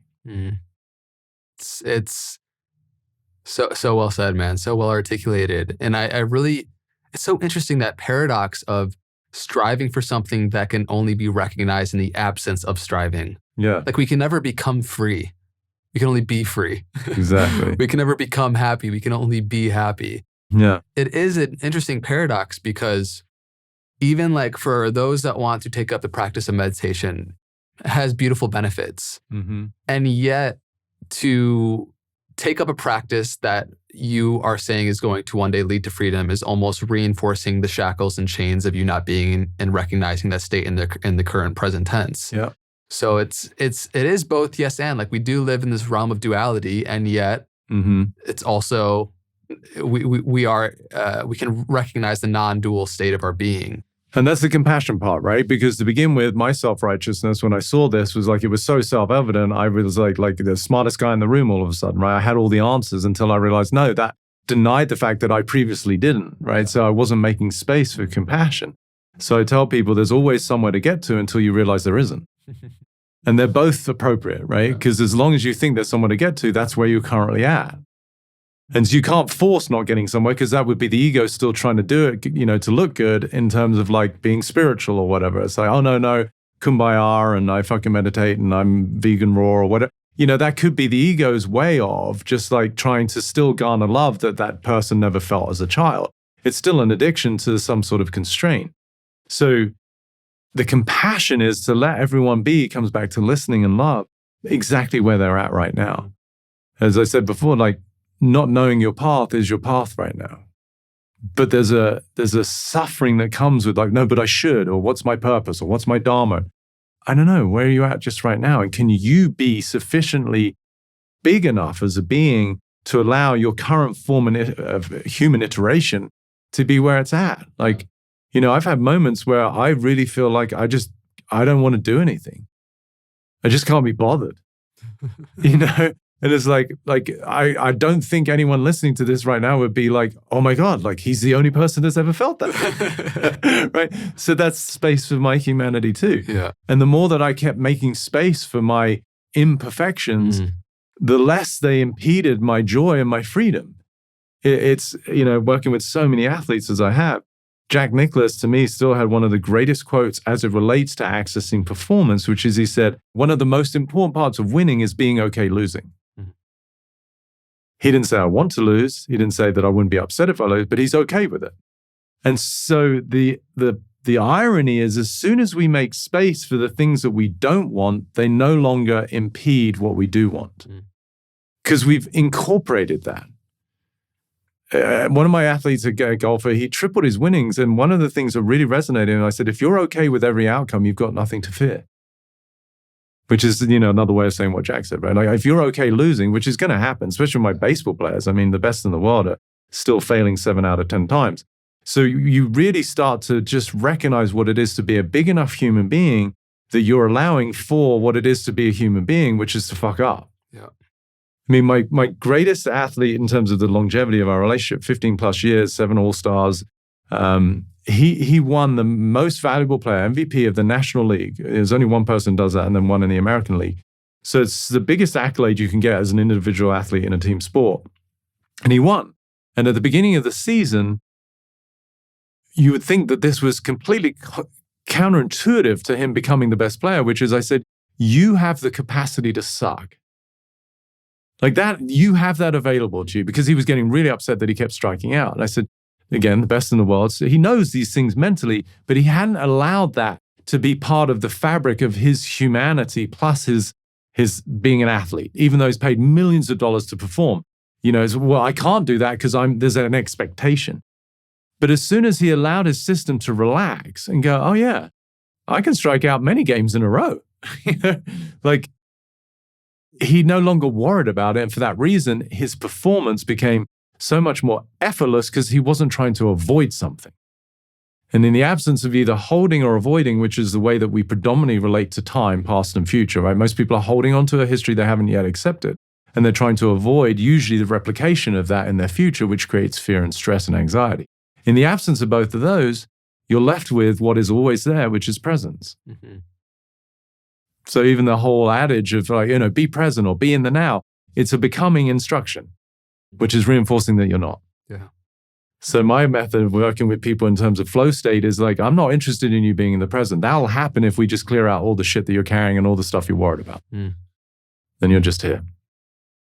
This is great. You've brought up something that I'm actually where I wanted to go next and actually ask you for like my own personal process. I think you and I, we've always felt this like simpatico and like similarity of certain dynamics, I think, on our path and our journey, both what we love, what we find, what we're passionate to. And then also I see on the shadow side and some like previous limitations you've had that I see in myself. So yeah. Cool if I ask you a couple things here? And to podcast 4. Yeah. To be continued. No, of course. I'd love to hear it. So, as you were mentioning, the ego in insidious ways loves to reinforce itself. Yeah. And I think and hopefully this serves everybody who's tuning in, me sharing a little bit more of my own personal journey and I guess process as one grows and as I've grown on my own journey. Yeah. Starting out with more personal development kind of focused energy, and self-improvement type energy, to like 19, 20 years old, getting introduced to like meditation and more spiritual, ideas and concepts that has, opened my eyes up to so much, and up to launching this podcast, and the genuine seed of wanting to support liberation and on the planet. Mm-hmm.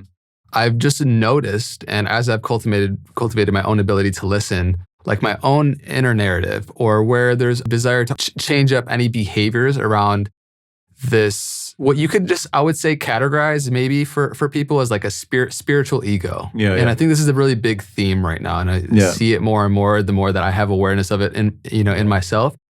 And I would say I had this conversation with this guy, Daniel Schmachtenberger, who's a friend, and I would love to introduce you to him. Just incredible human being, but probably like about a year ago.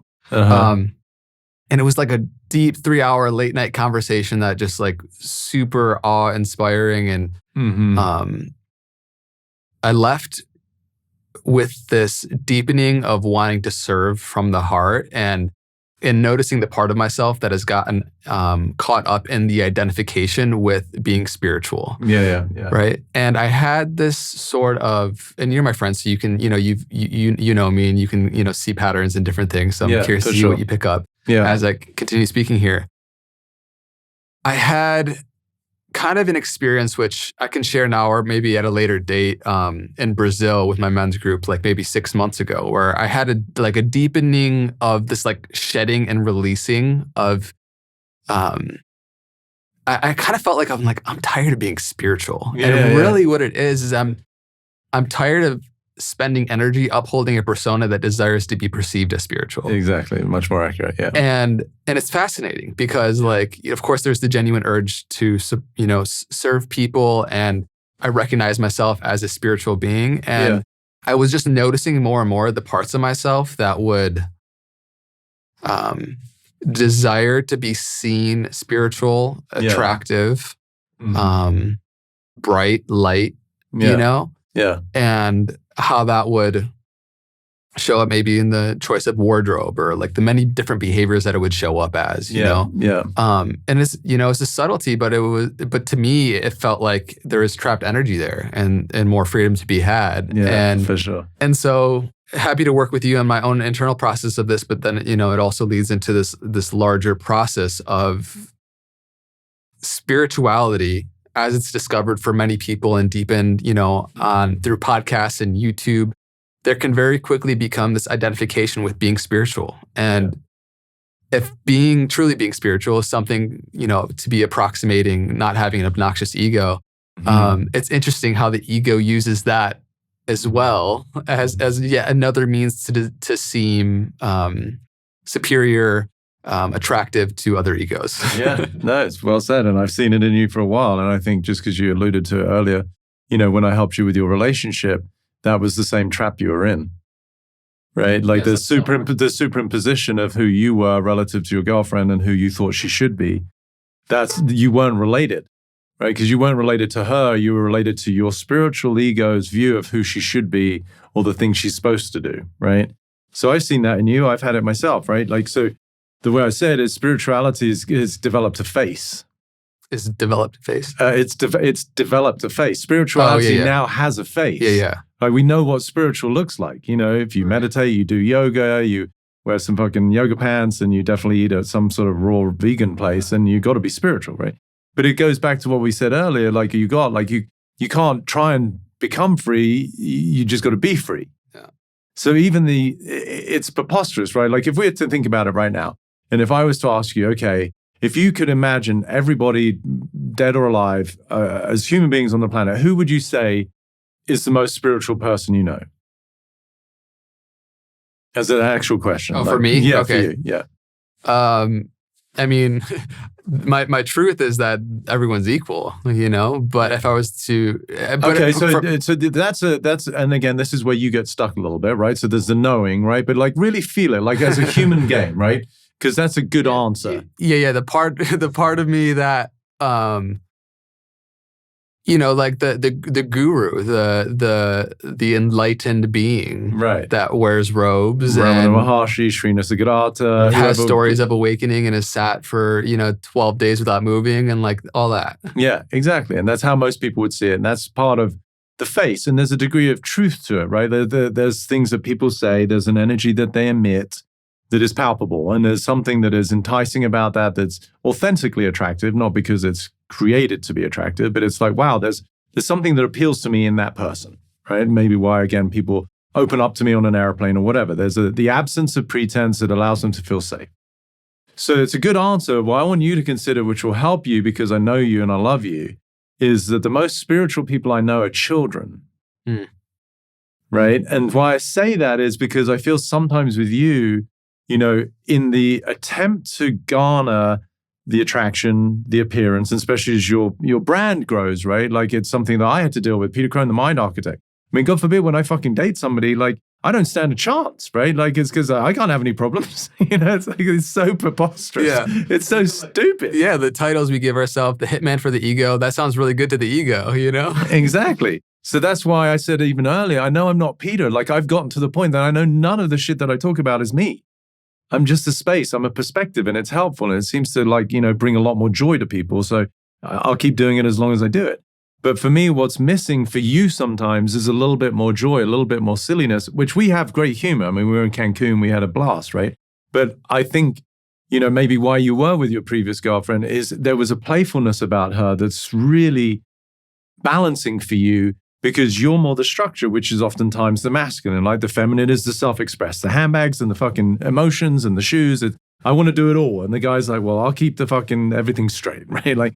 And so for you, that spiritual facade, I think, it reinforces the rigidity of trying to get shit right and look a certain way versus just being more childlike. And that means also, again, I'm jumping around here, but you'll keep track. I remember a girlfriend of mine said, she hadn't been to yoga for years. And so she's practicing a lot at home before she goes to class. I'm like, wait, what? She's like, well, yeah, it's kind of embarrassing. I'm like, oh, okay, got it.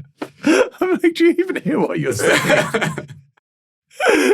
I mean, that's the opposite of fucking yoga, right? Yeah. I mean, you're so disconnected. It's like, whereas a kid, they love trying to balance on one leg and they're falling over and laughing. Like they don't have to get it perfect, right? It's so that's where I think for you, just recognizing with compassion again that yes, you've got the look, you've got the brand, it's all beautiful, your conversations are inspiring, they're touching people's lives, and you're a fucking human, and in lay terms, it's like your shit still stinks, it's like just you're like, you haven't smelled my shit, Peter. No, but I'm such a good friend that I would. It's like that's where the real juice of life lives, right? Is like in that real accepting of humanity, which I think I've definitely, struggled with. Yeah, which itself is beautiful to admit because I know you do, and so that you can even having the question. I'm so proud of you that you can have the courage to ask this on air, on your own brand, because everyone right now, I promise you, is loving the shit out of you even more because you could come across as a little bit like intimidating to people because you're smart, you're good looking, you're articulate, you've got a successful brand. Keep going. Just as I'm annihilating the ego. Let's build it back up. Come on, baby. So but the beauty, again, I quote myself all the time. I say, please never become perfect. You'll have no one to relate to. And I think you, because I can relate to it as someone who's a couple of years older, like, my sort of, my residual perfectionist self, as a recovering, like wanting to get it all right, I can see in you, and it's so beautiful when you can soften and go, no, I struggle with fill in the blank, like I know for me in my relationships, one of the biggest things I had to learn is that my partner, particularly romantically, as much as a teacher as I am, even though in the world, they might be like, oh my God, you're Peter Crone. And like, please don't relate to me like that because as it relates to us as a couple, I'm as fallible, as imperfect, as available to contribution as you are. I might have a fancier way of articulating it and be a little bit more eloquent with language, but as it relates to like the heartfelt, like human flaws, I'm with you, And I think if you could embody more of that, the irony is all the things that you hold so dear to you in terms of your appearance and your brand and your business, would 10x because it's so much more relatable. It's human, and yeah, it's beautiful. So I get it. And the perfectionist tendency can be applied to anything, right? My athletes, my guy who became the MVP, he was trying to be the perfect baseball player. You can't do it. Yeah. My golfers, you as a spiritual figure now, an iconic, podcaster who's got a big audience. Again, just that would be the addiction that would be your downfall, right? Because you can't sustain it. It's exhausting to sustain it. And that's what I was kind of hinting at earlier. Yeah. I love that you had that epiphany of like, I'm fucking tired of being spiritual. That's what like how it makes sense to verbalize it now, because I look back at even, because right now we're kind of going through a bit of a rebrand with Know Thyself. And it's just more of a refinement with the podcast art, the branding, website, and different things that's in alignment with this new energy that I'm kind of, discovering within myself. We'll go live kind of towards the end of next month in March. Yeah. But a big reason for that was this kind of experience I had in Brazil where I was like, I had this conversation with God and like alone in a chapel. And, starting to like take off my jewelry and the things that I identify myself with, and we're making more space for the humanity and like the part that is that is natural to want to be liked and to be seen in a good standard, and in the deeper accepting of my own humanity, and be like, it's okay, like the messy parts of myself. It's okay, like to not be seen, like to let go of needing to be seen a certain way. And I really had a deepening of like the experiential like feeling in my body, like a lot of those qualities we mentioned earlier. Like, it's almost like it's coming off of your own trip or a hallucination in a sense, Yeah. After that, I was like, I could see for example, the podcast art I created one at the start, which is like got some sacred geometry in the background and like gold glowing lights. And I could see parts of myself in which I wasn't aware of at the time creating that is almost a projection of who I'd like to see myself as or other people to see me as. Yeah. And now it's like, and I'm sure there's layers still to go, but I really don't have the desire to be seen as spiritual now. Like, it just is a lot more spacious. No, absolutely. That's what that came to mind. It's much more real, right? And I think, what came to mind as you're talking is one, it's much more relatable, which is beautiful because that's love, right? It's when someone's becoming too perfect because of a persona that they're trying to create or portray, they're not actually attainable. Like you can't connect with someone. It reminds me, years ago, I was on a TV show called Relationship Rehab. And it was funny. There's these three or four experts that they had. One girl was a dating coach. One had a dating business, matchmaking. And then the other one wrote a column about dating for Elle magazine or something. And I worked with her. So the premise of the show is that these dating experts who don't have relationships. It's just perfect. And so I can remember walking in. It was here in Los Angeles. And this girl was so put together, right? Because it's a TV show, first of all, right? So, and of course, I brushed my teeth and made sure I looked at least presentable, but she was like to the point of like, it was so perfect, right? So anyway, she opens the door and, you got the camera action and you walk in and like, nice to meet you and all the bullshit or whatever. And so we sit down and we say our highs. And I said, wow, you look like a porcelain doll. And she said, oh, thank you. I said, it wasn't a compliment. I have yet to meet a porcelain doll that I want to cuddle with. Yeah. You might have just discovered one of the obstacles to you having a relationship. And so I think there's brutal. Brutal. I don't fuck around, right? But but I'm real, right? So instead of being perfect or being spiritual, I think what life is giving you, and hopefully I'm reinforcing, is the opportunity just to be real. I've dated now a couple of women who are mothers because they obviously have had a kid or two or whatever and they've moved on. But there's something beautiful about being, particularly with the feminine generally, because they are self-expressive. They have different biology. It's like they go through these cycles. They become different people by virtue of their hormones. It's like it's the gamut of all expressions. So they have a lot more self-acceptance because of that amongst themselves. They're better listeners, whereas guys are a little bit more, we represent Purusha, consciousness, more stable, it's more consistent, but we become fucking rigid, right? And so when I've dated these mothers, what I love about it in ways that I can't comprehend, but I'm definitely committed to learning, is they see it all, right? I mean, from freaking childbirth to shit and puke and fucking everything, right? And so they have a much bigger bandwidth as it relates to acceptance. Like the kid that comes in who in the middle of the night is scared or who shit the bed, literally, it's like they just deal with it. And I think for you and I, and particularly you being younger and a man and not married and not having kids, there's just a whole world of mess that is waiting for you to explore, and I just hope you get to step in the shit, literally and figuratively. For sure. Yeah, and I know you'd be an amazing dad, but I think this might be the precursor to you becoming a dad now prior to the event, which is as a role model, as a father figure, to be so generous in your capacity to let people be who they are is to me what it means to be a true leader and a parent. Like often when I work with corporations, I say good leaders don't make people wrong, they make them better. And we have such a patriarchal world that is so finger pointing in its nature of like, don't do this, do this. And what people want is actually just to be embraced. They want to be held. The ego doesn't want to be healed. It wants to be held, as I've often said, right? And it's making space for the fact that we're all fucked up, right? That to me is real love. People talk about self-love, and I get that asked a lot of me. What is self-love? It's not pampering with rose petal bathtubs and massages and manicures. It's learning to realize that as a human being, you by design are fucked up. Can you find enough love for that part of you? That's self-love. That we're all imperfect. The nature of being human is to be flawed. Self-love isn't trying to perfect that human. It's making space for it as part of the fabric of what it is to be here. So, welcome to self-love, buddy. Yeah.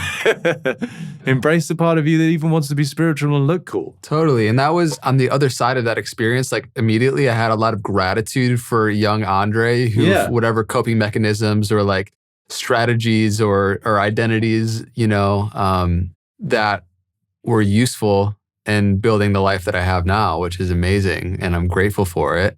And it's like, and it just gets to be kind of let go or and just like let it be. And I think it's a subtle repatterning. There's like, I in my experience have a bigger insight or awareness or expanded of how things are happening. And then it's like the continual integrative process of repatterning anytime little subtleties show up. Yeah.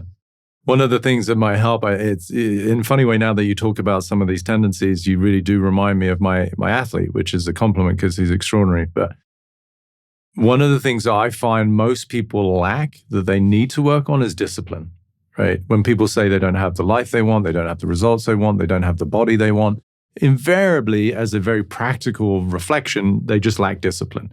That discipline lacking is usually an extension of lack of self-worth and deeper subconscious patterns which need to be addressed. But for you, the irony like him is his discipline that he needed was to not be so disciplined. Yeah. Which seems counterintuitive, but so for you, and I'm guessing from the smile, it resonates, right? So one of the things that I find so admirable about you that you've inspired me with and many is your discipline. But I think your discipline has become, your own sort of self-created prison, right? Where you've become so attached to it that you've lost the flexibility of what it is to be flawed and to be human. So I would invite you to just expand your understanding of discipline, which is to incorporate what it is just to be Andre when he doesn't want to do shit. It's okay. Yeah, for sure. And it's felt good just creating more and more space for that. Yeah. Yeah, that's an extension. That's the expansion that we're really committed to, that I think you are really talking to. It's not the expansion of you, the spiritual brand who has a great podcast. It's the expansion that can include that, but also now is making room for the guy that just wants to fucking sleep all day and do nothing, or the guy that wants to look disheveled or doesn't give a shit or can get angry with somebody. It's making room for all of it. Like you've heard me say before, can I be with this, right? It's one of my questions for myself, whatever it is. Can I be with this? Like whatever it is, like even the devastation that happens in the world doesn't mean we don't take action. It doesn't mean we don't have compassion, but I'm not going to be in a reactive state to it as though I can't handle it. Yeah. That's real power. That's real freedom. That's real love. It's all okay. Mm-hmm.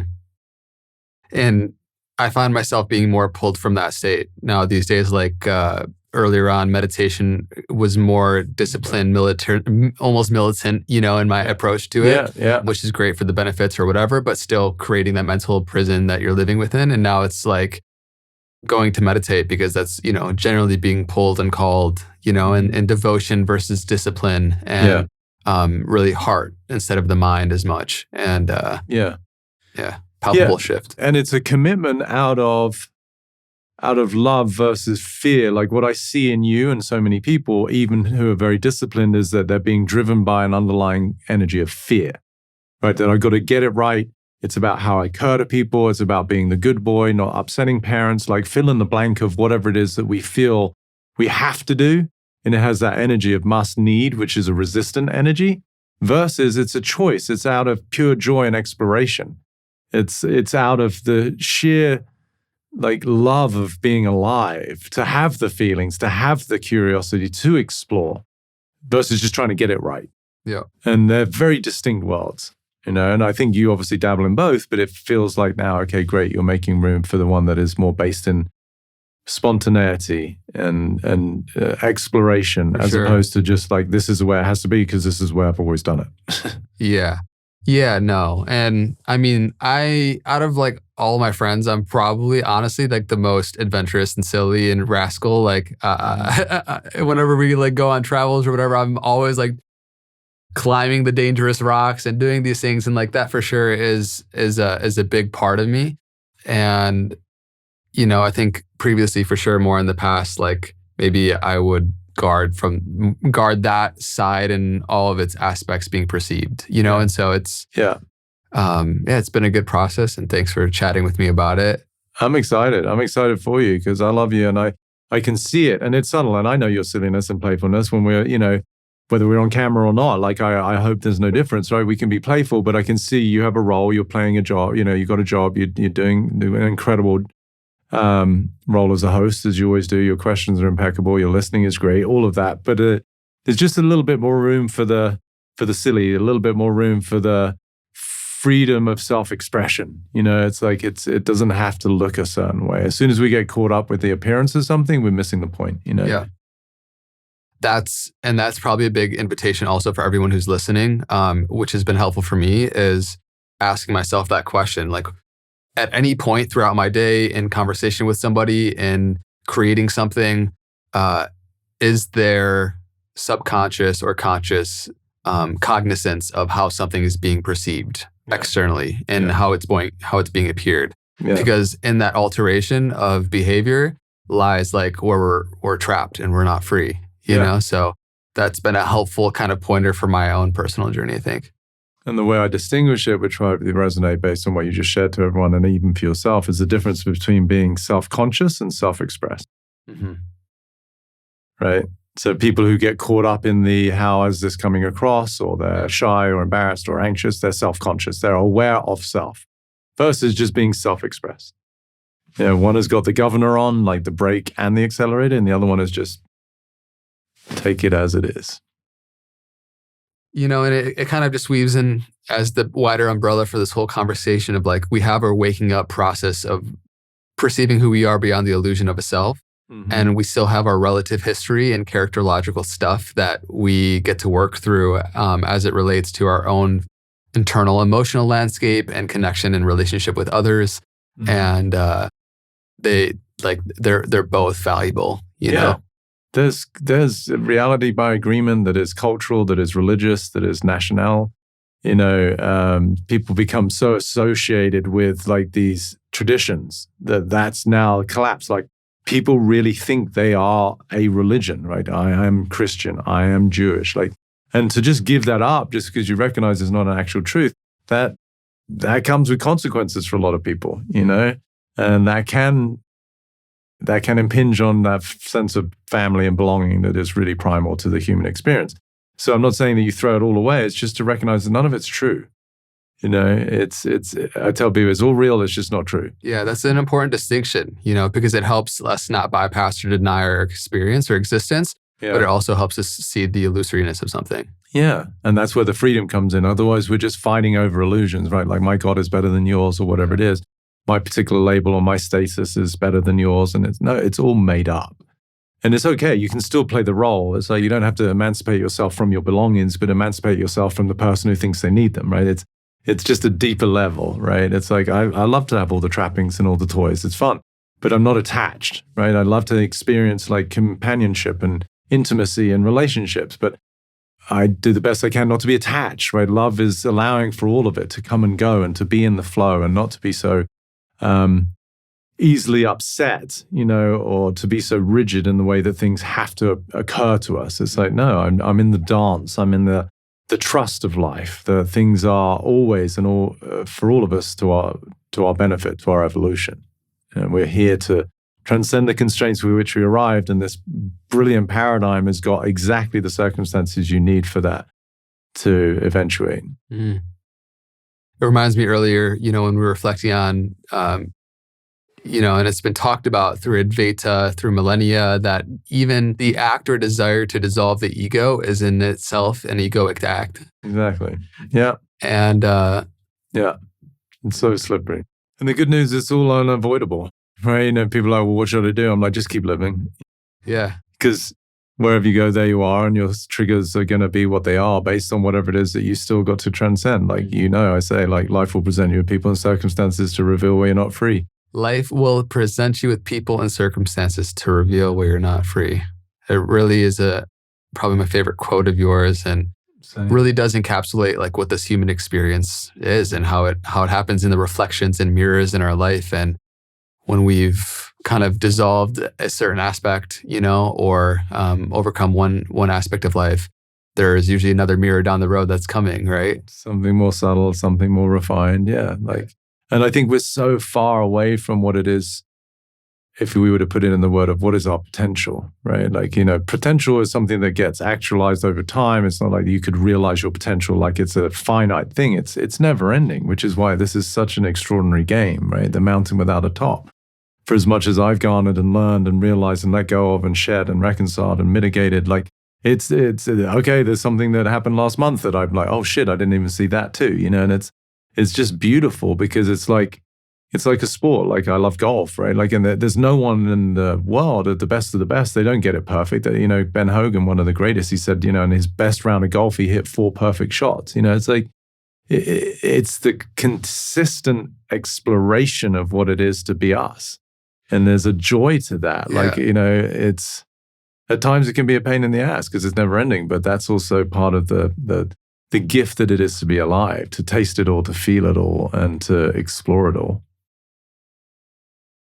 Yeah, it's again the paradox of being a limitless being within this finite human experience. I remember listening to a tape where Ram Dass was talking about how he's tried every plant medicine and every mantra he's done and every teacher, as if there is a place other than the human experience we're supposed to get to. Yeah. And the deeper realization was like, what if I actually came here to have a human experience? Yeah. How funny, us being humans. And it just invites, again, accepting more of our own humanity in the process of what it means to be here in this realm. I watched a clip recently on the gram, and this guy, I don't know who it was, just came up in my feed. And he was talking about how because of a really bad accident, he couldn't feel anything, right? Like sort of a form of paralysis. And it was so beautiful because he said, when I got back, and I started to heal, it took months. He said, I really enjoyed pain, not because pain is good, but because I got to feel. And I really think, that's one of, if we were to look at this through some bigger lens of the universe that we talked about right at the beginning, that gods have sent us to this particular dimension of planet Earth, I really feel that the ultimate intention of what it is to be human is just to feel. Fill in the blank. It doesn't matter. It doesn't have to be joy and euphoria and orgasm. It could be like fucking heartache. I mean, I love the fact that I love my dad so much. It hurt that he died. Yeah. It's all an expression of love, right? In different ways. And that to me is the gift that it is to be human. And so whenever we deny ourselves feeling something, you're cutting off what it is to be alive and vital. Mm. And we're so programmed to we only want the good shit, right? Don't want the bad stuff. And it's like, no, there's joy in all of it underneath. It's just the capacity to feel itself is the opportunity that it is to be human. that saying, I don't know what the truth is, but I know what love feels like. And we are here to have that feeling experience. Yeah. And thank you for the continual reminder that your presence is to remember that power, you know? And your gift, as I've shared many times in the articulation of the inner dimension, is second to none. And, you know, I'm just grateful for the mirror that we get to be for each other. And it's been a pleasure to spend more time with you, you know, even going to Mexico for a week and we're just constantly joking. Anytime we're with each other, it's just one big shit show of just laughter and playfulness. And it's amazing. And I love that you let that shine, you know, and you have been more and more as well on your own journey. And how I truly have felt, even since I met you, like the arc of the impact and scale in which you're serving on the planet is like a rocket ship that's just taking off. And I get to see the events that are coming and the books that's eventually coming out soon. Yes, exactly. I hope. I just can't wait to continue to witness your journey, man. So thank you so much for sharing yourself today. Well, I've really got that hit hard. Thank you. That means a lot. I mean, what I'm left with as you say that is we just need to play more. Like let's play more together. Let's spend more time together. It's always a joy to be on here. You're one of my favorite hosts, just not only because you're a friend, but just because of your intelligence, your awareness, your brilliance, and your genuine care for asking questions and wanting to make your host feel seen and heard. And I've always felt that. And I hope today was impactful for people. And I hope your words, as they say, from your mouth to God's ears. And it feels like things are going well. And it's definitely very humbling to see the impact my words seem to be having on people out there. And I can't think of a life that's more fulfilling than one that makes a difference. And having you as a friend is part of that.